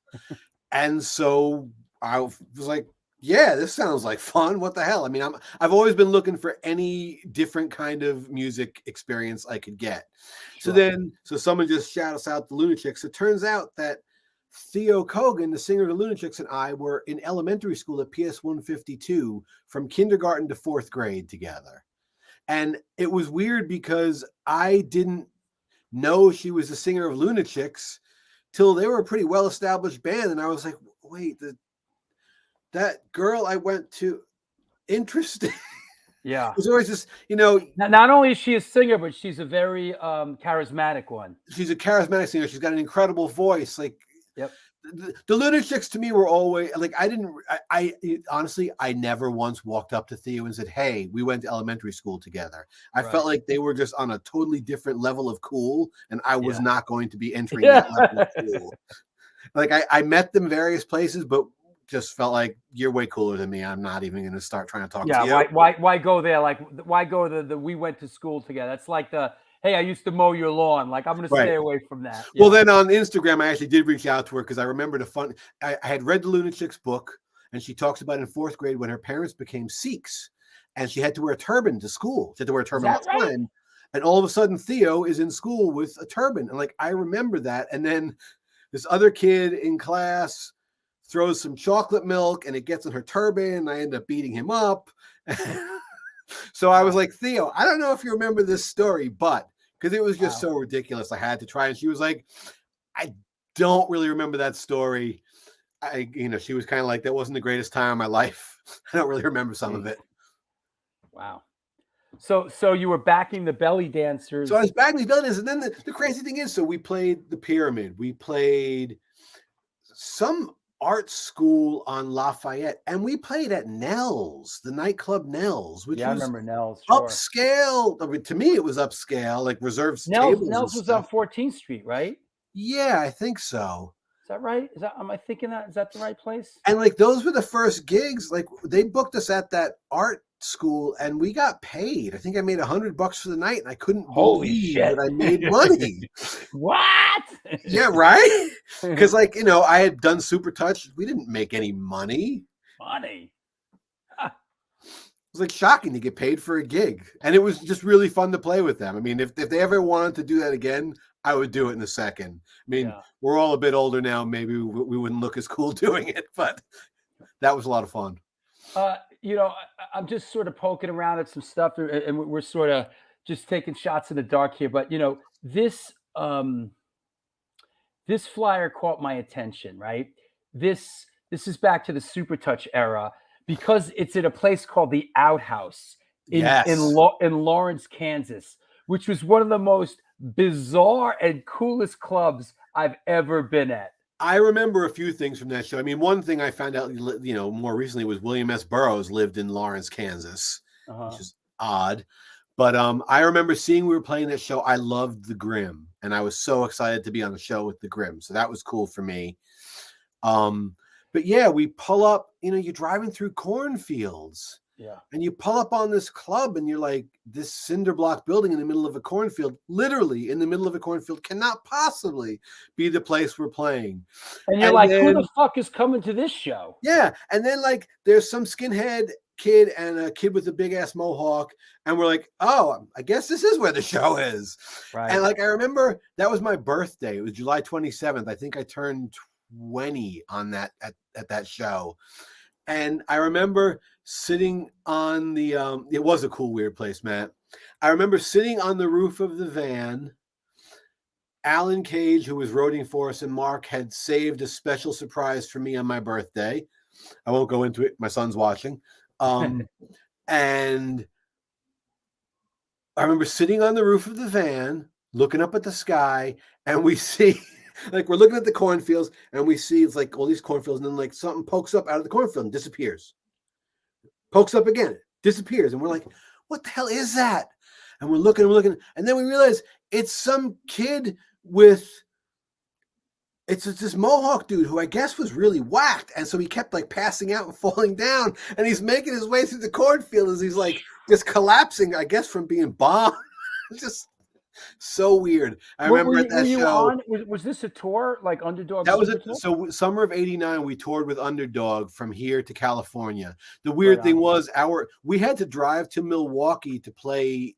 The Odd Rock Cafe was our first show of that tour. So we drove almost halfway across the country to go play the first show. It was a disaster of the tour, but it was still a lot of fun. Wow.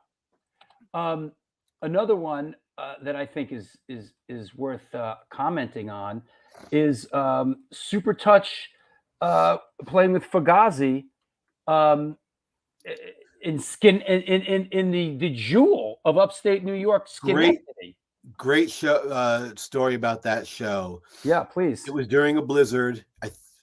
Does it say what? I think it was a weekday show. Did it say?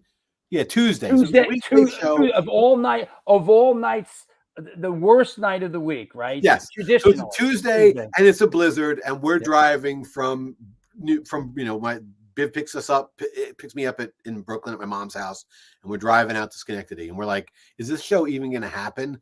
But we're playing with Fugazi, so we're not going to, bail on it for anything. And we show up, and those guys, we had some friends in common, and they just took a liking to us, and they were just really cool, humble guys. I mean, Ian was super cool, humble guy. And at that show, the sound man wasn't doing a good job during our sound check, and Ian Mackay tells the sound man, get off the board. I'm doing sound for Supertouch. Wow. Yeah.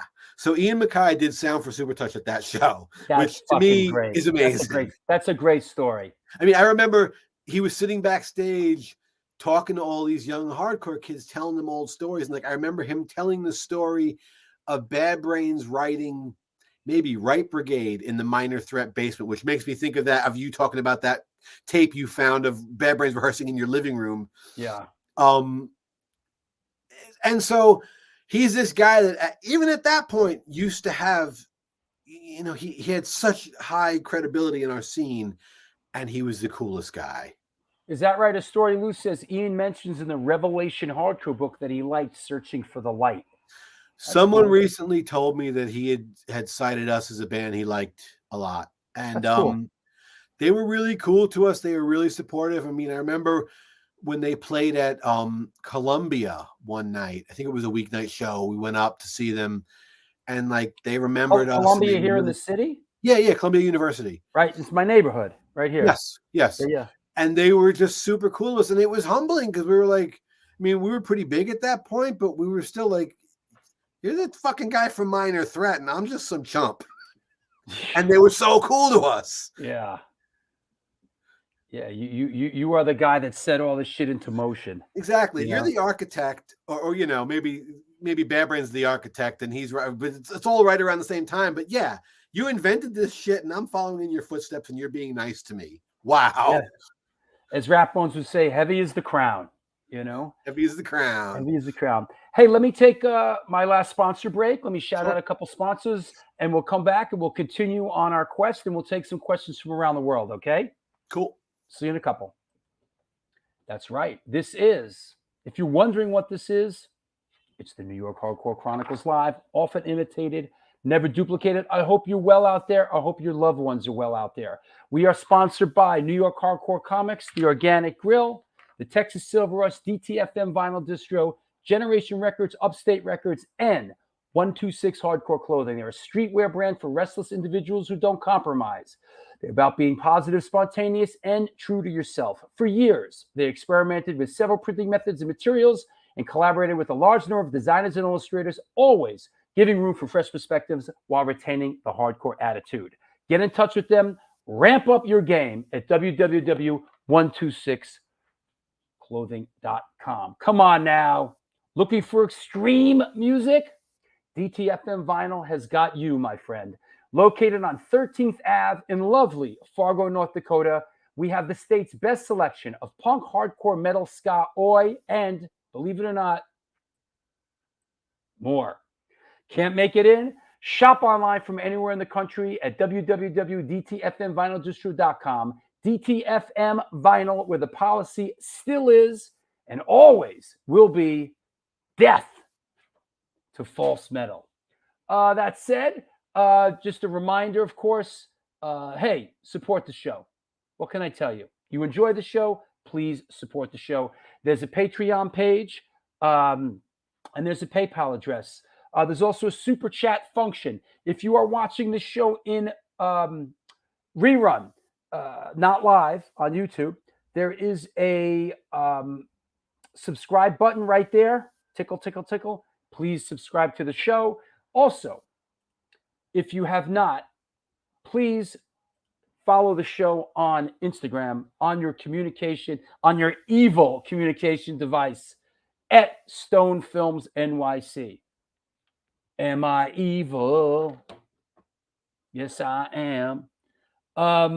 Hey, Sean Brennan, what's up, bro? Incendiary device. It's going to jump off tonight. Sean Brennan, guitar player of ID. That said, hey, any questions? I see you, Wendy. Anybody have questions for our guests? Please post them now. We're going to bring them back. We're going to take questions. So you don't have to hold your horses anymore. What else am I forgetting? As if you didn't know, this Sunday, Vinny Vitale from Marauder will be on the show. This is going to be good. He's been out of the public eye for many years. He's the guy that wrote all that Marauder stuff. Was a big force behind the band. So that's happening this Sunday. That said, let me see. Let me clear the deck. Let's bring our guests back on. Why do I feel like I'm forgetting something? What am I forgetting? That said, hold on. Hold on. Let's bring our guests back. What am I forgetting, Andy? I don't know. Let's see. Something it's not much of a story, but it's something I just was looking through all those slides, made me think of something. There was a point when Supertouch, like I had just joined Supertouch, and Altercation was going to do a reunion show, and I guess Purcell was like trying to lobby us to do another show, and there was only one rehearsal with this lineup, but AJ Novello was on rhythm guitar in Altercation.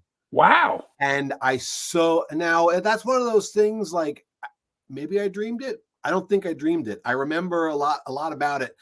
I wish that lineup had happened. So that would have been you, Eddie Cohen on bass, AJ, Paul Kinnaid on lead guitar, and Jay on vocals. And that I wish that had happened. It just I don't even know why it didn't happen, but I wish. Well, I think later on wasn't Eddie Cohen ended up in Leeway, and then Eddie Cohen did end up in Leeway.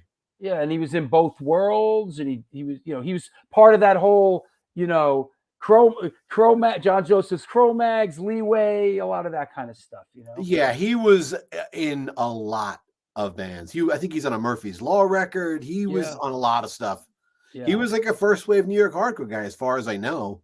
Yeah. Yep. Emily says, Ian is the nicest guy ever. Andy, remind me to share an email with you later. Okay. I will. So Emily is a friend of Lenny Bednar's from Crazy Eddie. Sure. Who a few weeks ago, maybe a month ago, posted, and I'm Instagram friends with her. I've actually never met her face to face.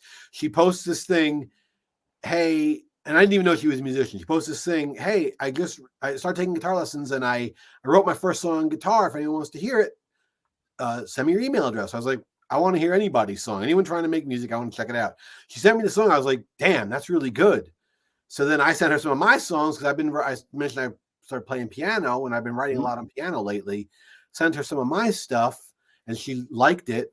And so now we're trying to get a project going. It won't be, even remotely hardcore, but I'm excited about that one. That's one that we could be like seriously old farts and still be able to play. We could do that into our city. And she says, thanks. I'm not sure AGVDS favorite Carmine Appice track. Oh my God. I love Carmine Appice. I love. Is that right?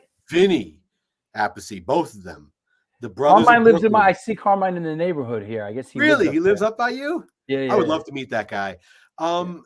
He's like rock star. He's still rock starred out. He has like the dyed black mustache and has like the rock, and he always has like some young women with him, and he's like looks like a rock star. I read his book over the pandemic, and it was a fun read. Good. I can't tell you I have a favorite track, but I do love his drumming. I mean, some of the the name is escaping me right now. His original band from the 60s. Why can't I saw them play. Yeah, exactly. I just saw them. They were, Brooklyn Psychedelic. Vanilla Fudge. So they got back together maybe in, I don't know, sometime in the last 15 years or so, and did a record. Two things about that record. The drum sounds are mind-blowing how good the drum sounds are, and he's still an absolutely incredible drummer. Yeah. And I love the fact that he and his brother are from Brooklyn, from Bensonhurst. Well, yeah, and you know what he played on? I didn't realize this. He played on those like Rod Stewart, he wrote disco records. He wrote "Do You Think I'm Sexy?" They're not disco records, He wrote "Do You Think I'm Sexy?" with Rod Stewart. Right. That's where I think that's where most of his money comes from. Right. Yeah. Well, here I'm looking. He played on Footloose and Fancy Free, Blondes Have More Fun, Foolish Behavior, and Tonight I'm Yours. All huge. Footloose and Fancy Free. There's this one song I think it's called You're Insane. Yeah, You're Insane. That is one of the nastiest grooves of, for not a funk band, that is a nasty groove. And then the next record is Blondes Have More Fun, Do You Think I'm Sexy? And and then what's the other? Oh, Foolish Behavior, 1980. Oh yeah, these records were passion. These records were huge. Yeah, he made a couple dollars. Yeah. I know he did a tour with his brother a few years ago, like a double drum thing. I didn't go see it. I didn't see that. But I love Vinny's work with Sabbath. It's fantastic. Pat Baldwin asks, what band does he get the most accolades for? And does he think Altercation's 2 Skinhead, 2 Metalhead Makeup, and Metallic Edge had an influence on Biohazard? All right, one thing at a time. What band does he get the most accolades for? Depends which hardcore kid I'm talking to. Right. Altercation and Supertouch, of course. But then I'll get surprised by someone like you mentioned yesterday, running like Thieves. Like someone will pop up and like absolutely love that band. Yeah. But of course, Altercation and Supertouch. Those are the 2 most popular bands I've ever been in. Sure. And do you think Altercation's the 2 Skinhead, 2 Metalhead kids makeup had an influence on Biohazard? Well, I think we were 4 skinheads and 1 metalhead. It's funny because right after Altercation broke up, and just when I maybe joined Supertouch, Evan was living across the street from me, from my my parents' house, and he asked me to join Biohazard, and I declined. Yeah, that's Chucky Brown is Can he speak on the time Evan gave him a tape of Biohazard to join? Yeah. Go ahead. I didn't like the tape. I didn't like some of the lyrics. It was not my cup of tea. And honestly, I don't know that Altercation had any influence on those guys because I don't know how much they were really involved in the hardcore scene back then. Yeah. Can I put on my Bootsy glasses for you, Chucky? Yeah. Go ahead. Is this one? The batteries are dead, but these are officially licensed Bootsy glasses, baby. Bootsy, baby.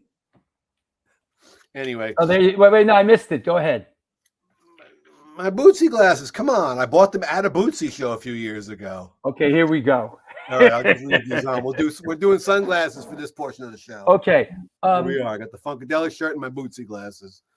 So can you talk on the first metal show you went to, Violence and Force? My first club show, I can't actually wear these glasses. Do this. So Dave Baskin, drummer of Stillborn, and I were friends from 7th grade, and we were getting into thrash metal, and we loved Exciter out of Canada, thrash metal band, who to me are kind of like, they sound a lot like the Cro-Mags and Motorhead. Their second record comes out. Dave hears probably through his older brother that they're playing at Lemoore, and you can't get into Lemoore at that point unless you're 18 because the drinking age was 18. We were 13. In fact, I might have been 12, but 13 at best. So we're like, all right, we'll go up to Times Square.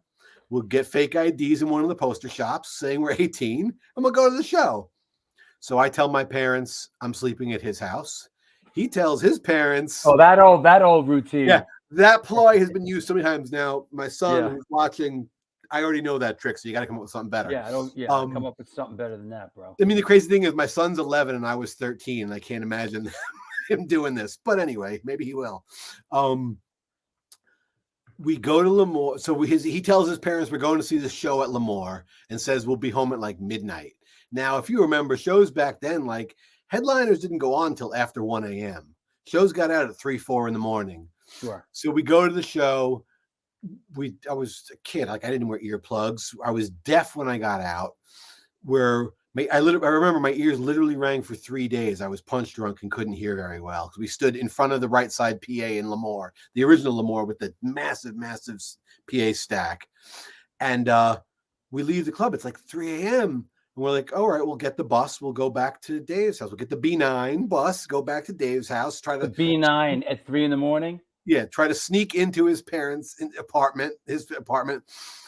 And we're waiting for the bus. The bus is not coming. Now, it was funny. I was talking to Dave about this last night, and like at rush hour, the B9 wasn't showing up. At 3 in the morning, forget about it. Yeah, I don't know what you guys were thinking. The bus doesn't show up. But who does show up? A car pulls up, and it's Dave's dad. And his dad was not happy. Ooh. And I just remember getting in the back seat of the car, like sitting there with my head down as his dad is just fucking berating him. I think he probably caught a beating off that a little later that morning. Wow. And I remember his dad was like, so, are you sleeping in our house? Like, no, you can drop me off at my parents. Thanks. And this is, my mom is watching. This is the first she's hearing the story. The next day, she's like, oh, you didn't sleep at Dave's house? I was like, no, I decided to come home late. That was amazing. First club show was Exciter in 83. The Apollo Kowitz, 2002. Who was your favorite hardcore drummer back in the day? Mackie. He's still my favorite hardcore drummer. Sure. I mean, Dave Grohl in Scream was a favorite hardcore drummer for a while. If you listen to like No More Censorship, the drumming is insane. He's a great drummer. Yeah. He's an amazing drummer. Of course, Earl. But Mackie always had a better groove to me. Mackie had that New York street groove that was just different. Honestly, it was kind of like it was really if you slow down that New York hardcore beat, it's actually just a blues shuffle. Yeah. And then like, I was thinking about this the other day, going through all the stuff, like on The Earth is Flat, there's a song, I think it's How Do You Feel? Or I'm playing a go-go beat. I love DC go-go at that point. And I was like, if you just speed it up, it'll fit. So Mackie hands down. I saw Dave Grohl talking, I forgot who he was speaking to, but he was talking about that part in Smells Like Teen Spirit, you know, Gubaku. And he said it's a disco beat. It's a disco film. Disco 100%. And they played the disc, and he just said, I saw the same thing. Yeah. That made me think of the fact that I played a go-go beat on How Do You Feel, and that you know, funk music was, like I said, my favorite band when I was 6 was Casey and the Sunshine Band. Sure. And Kiss. So I've always liked funky beats and screaming guitars. Sure. So that music factors into hardcore and punk in a lot of ways. I mean, DC had the funk punk shows and Minor Threat playing with Trouble Funk. Go. Yeah. Absolutely. I wish we had that kind of thing happen. That's what it is. Thank you, Chucky. It was the intro of the Gap Band. Yeah. Yeah. That's what it was. Lenny's really driving his David Bowie thing. It went, you know, favorite era of David Bowie. He knows I'm a very big David Bowie fan. Is that right? Because he asked before, I'm sorry about the guitar player, but go ahead. Mick Ronson. Yeah. Bowie's one of those cool singers that always got whoever the hot young guitar player was, Bowie got him. Yep. So originally, you know, he starts his band, he's got Mick Ronson, but then he goes on to have like Earl Slick and Adrian Belew and like so many amazing players. My favorite Bowie record is The Man Who Sold the World, which is an odd place to come into the Bowie story, but that was the first Bowie record I got. I was 14. I bought in House of Guitars in Rochester, New York, visiting family up there. Adam. I bought Miles Davis, Big Fun. Wow. And Bowie, The Man Who Sold the World. And yes, Mick Ronson and Bowie. I mean, just you can't beat that. It's just incredible. Like, how insane were those two guys to be doing the shtick they were doing? It's like 72, 73, and the things, the androgynous and homosexual shit they're doing on stage, like Bowie pretending to blow Mick Ronson during a guitar solo. Like, no one was doing that shit back then. Tony Visconti, and what's it? Yeah, this is the band. Woodman C on drums, right? Yep. Yeah. Great band. I mean, I love all I'm not familiar. I'm not familiar with a lot of these songs. Check it out. The Man Who Sold the World is kind of like Bowie doing Sabbath. Yeah, I'm not familiar with a lot. After All, the Superman. I don't know this record very well. It's a really good record. Check it out. But I mean, I love up until his last record. I think he's great. I mean, if you look at something like, what is it, Lazarus? It's like this man, he knows he's dying. He's singing about the fact that he's dying. He does a whole video about the fact that he's dying. That's powerful stuff. It's like that's art.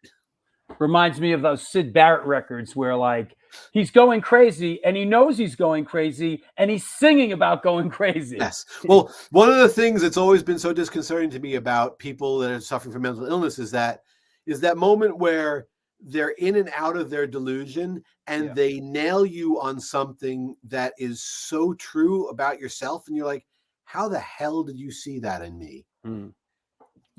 Yeah, those Syd Barrett records are they're great. They're very. I love Pink Floyd up until The Wall, and then I don't love Pink Floyd from The Wall on so much. Oh yeah, absolutely. But, that early stuff is just amazing. Piper is incredible, and even the later stuff. I mean, Obscured by Clouds and Metal, those are really informative records for me, and still those sounds are informing a lot of the music I write. Speaking of studios and Pink Floyd. Animals remix and remaster that they put out like a couple months ago is just really good. Heard it. I'll check it out. Oh, whatever remix they did and whatever they found under, listen to that, man. I love Animals, and that record was a great record. Yeah, great record. Let me see what else we have. Yeah, man, I remember being 9 years old when The Wall came out and hearing Another Brick in the Wall, and as a 9-year-old thinking that song sucks. I still think that song sucks. Yeah. Well, I guess as a 9-year-old, I thought those lyrics were sophomoric and obvious. You mentioned Scream, and here's a flyer that we didn't touch on. Yeah, looks like this is Scream American Standard Supertouch up in Albany at the Glee Club. Is that right? We did Albany Boys Club. We played with Scream a few times. I think that was the weekend we did like 3 shows with Scream, and I knew Scream a little bit, but Mark Ryan really turned me on to them. And Mark and Biv took me to see Scream for the first time at the Anthrax on the Banging the Drum tour.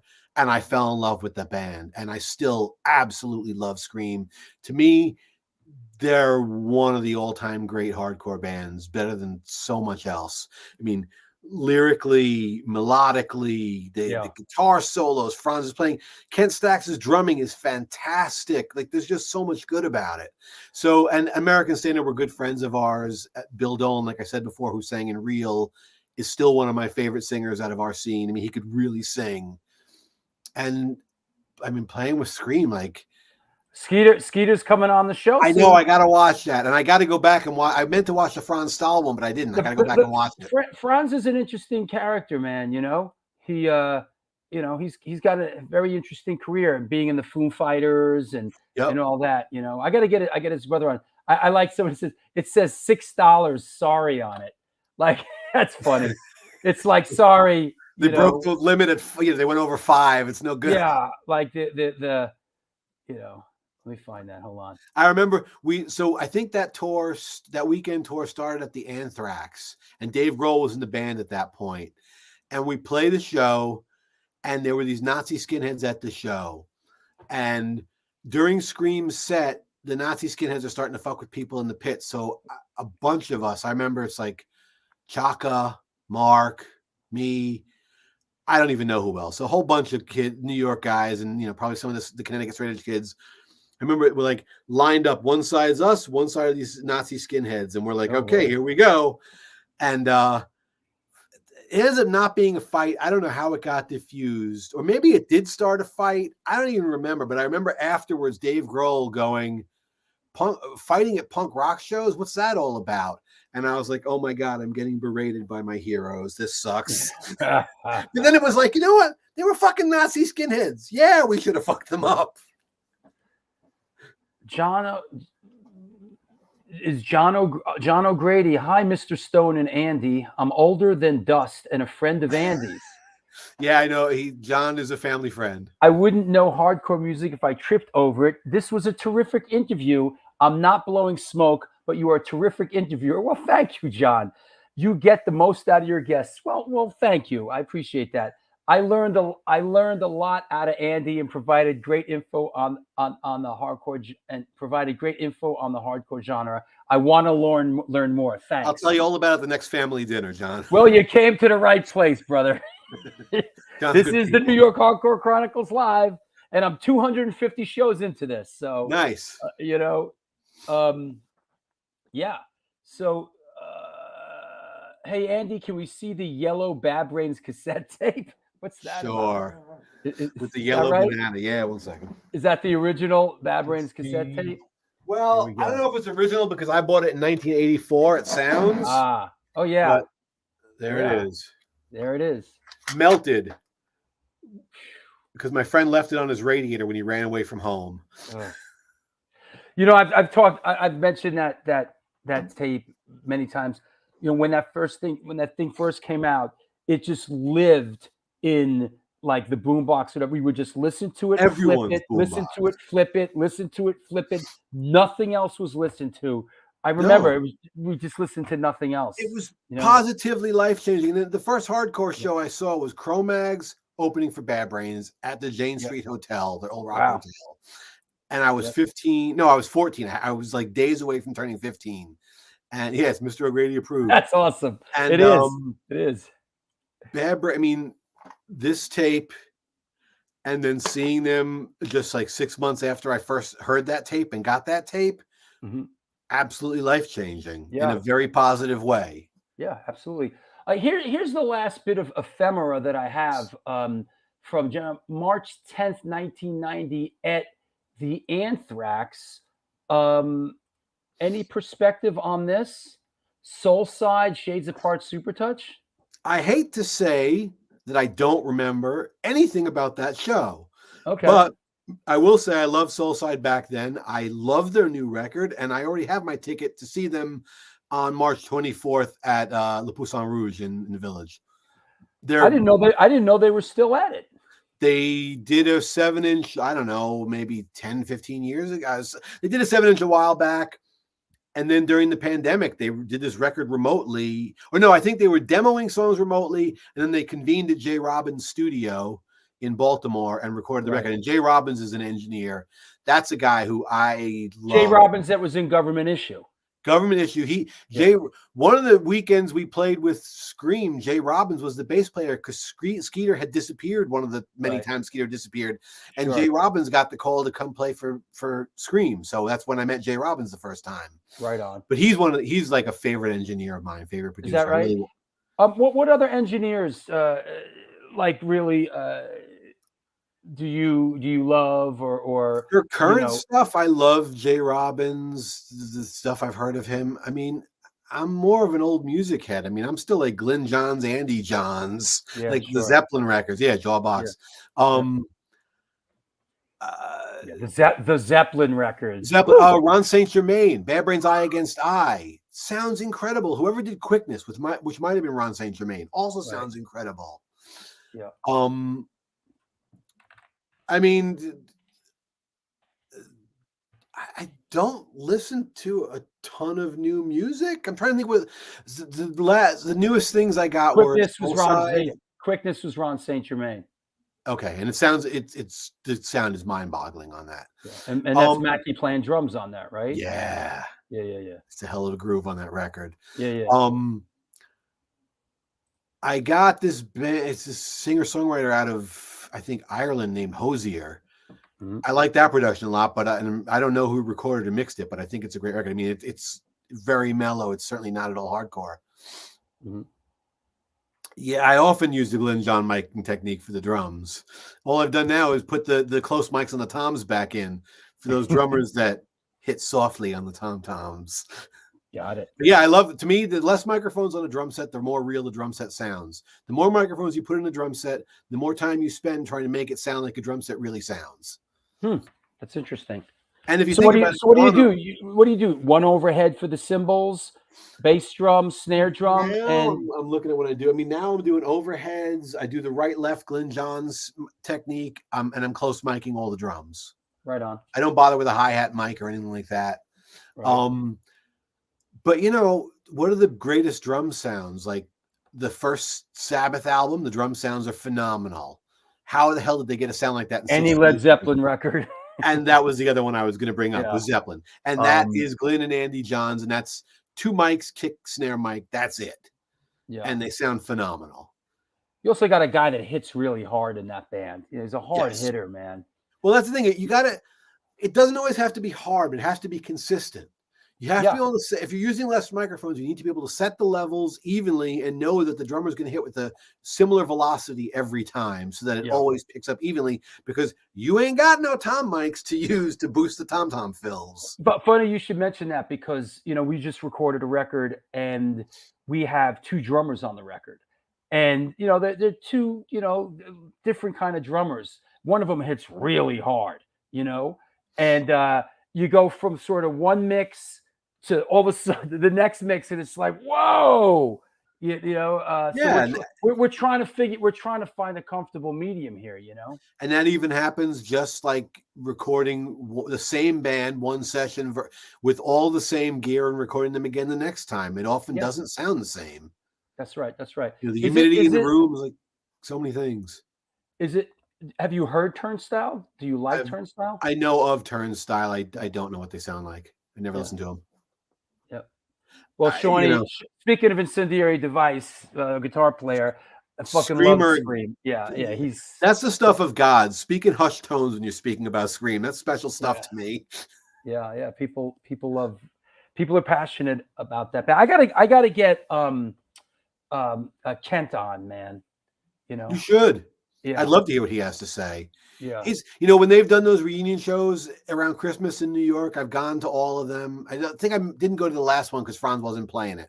Right. And I was less interested. Sorry, guys. But Kent is still, he hits very softly, but he hits consistently. So the sound man can set the levels and you hear it all. He's a phenomenal drummer still. He's got great chops. You just reminded me of when I had Franz was telling me that, and I say this in relation to you having your studio in your basement, your home, Don Zientara. Am I pronouncing Old that correctly? studio. Yeah, is back in where it all started, back in his basement. He's that's where his studio is now. Really? Yeah. That guy recorded some amazing sounding records. He's got great ears. It's not about the gear, it's about your ears. Yeah, absolutely. Hey man, I want to thank you for coming on the show. Thanks for having me. I really enjoyed it, and I think fun. a lot of other people did. Anybody you want to thank or shout out or anything? My mom. My mom for allowing me to play drums in her basement with no door between the basement and the upstairs of the house. Yeah. That's legit, man. I wanted and my wife for allowing me to have my studio in my basement. I mean, you got guys like Crazy Eddie coming in here making a hella racket. Yeah. And for those that are wondering, listen. And to Ricky Boy. Gotta shout out Ricky Boy. For those that listen, I know there's a lot of you out there, and let me tell you, your band sucks for the most part. It blows. So the thing to do is, listen, I'm trying to help you here. This number that's scooting along the bottom here. Your band sucks. I can make you worse. Come on in. Help me help you. Help me help you. Yes, that's how I like it. Help me help you. Andy Guida at 6'3 Studio will take your crappy hardcore band and actually make it sound halfway decent. I'll make it sound like, recorded through a pair of headphones. Look what he did with Crazy Eddie. The suckier the better. Yeah, I did fucking wonders for Crazy Eddie. The guy's a miracle maker. I'm just kidding. Crazy Eddie's great. You know, the suckier the better. You know, there is just being silly. The suckier the better. I'm just being silly, man. You know, I'm just any bands that want to come in and just record. I want to find some bands that want to come in and record hardcore demos the old school way. There you just go. Straight to cassette. We'll go through Pro Tools. We can keep the multi-track, but let's just go straight to cassette. Good. I'm glad we're ending this on a laugh. Yes. Yes. Matt, they're all chiming in now. Matt Melnick. Yeah, make it louder. Absolutely. Fucking Melnick, man. My ears are still ringing from you. Yeah. Yeah. Thanks for coming to the show the other day, Matt, with your daughter. I always like seeing you there with your family. Well, thanks, Andy. And let's keep in touch, okay? This is a lot of fun. Talk soon. All right. Talk to you. Bye-bye. Well, there you have it. Another one in the books. The New York Hardcore Chronicles Live. Our guest today was Andy Guida. And we had a lot of fun and we had a bunch of laughs. And I hope you did too. All right. We'll see you on Sunday. Yes, it was a good show. Good show on Sunday. That said, speaking of Brooklyn, it's crazy. We didn't even mention Absolution. That's crazy. We didn't even mention Absolution. What were you saying? What? It is kind of crazy. Oops. It is. Oops. So can we jump back for a second? Are we totally... Hey, the show's not over yet. Absolution. There's two bands the most fun bands I've ever been in. Absolution's one, and a band called Idle Chatter with Mike Ferrara from Fastlane and Joe Quesada, who was headed up Marvel Comics for a while. So that was Mike's band from the old punk rock days. And but playing in Absolution was amazing, man. No ego casualties. Mm-hmm.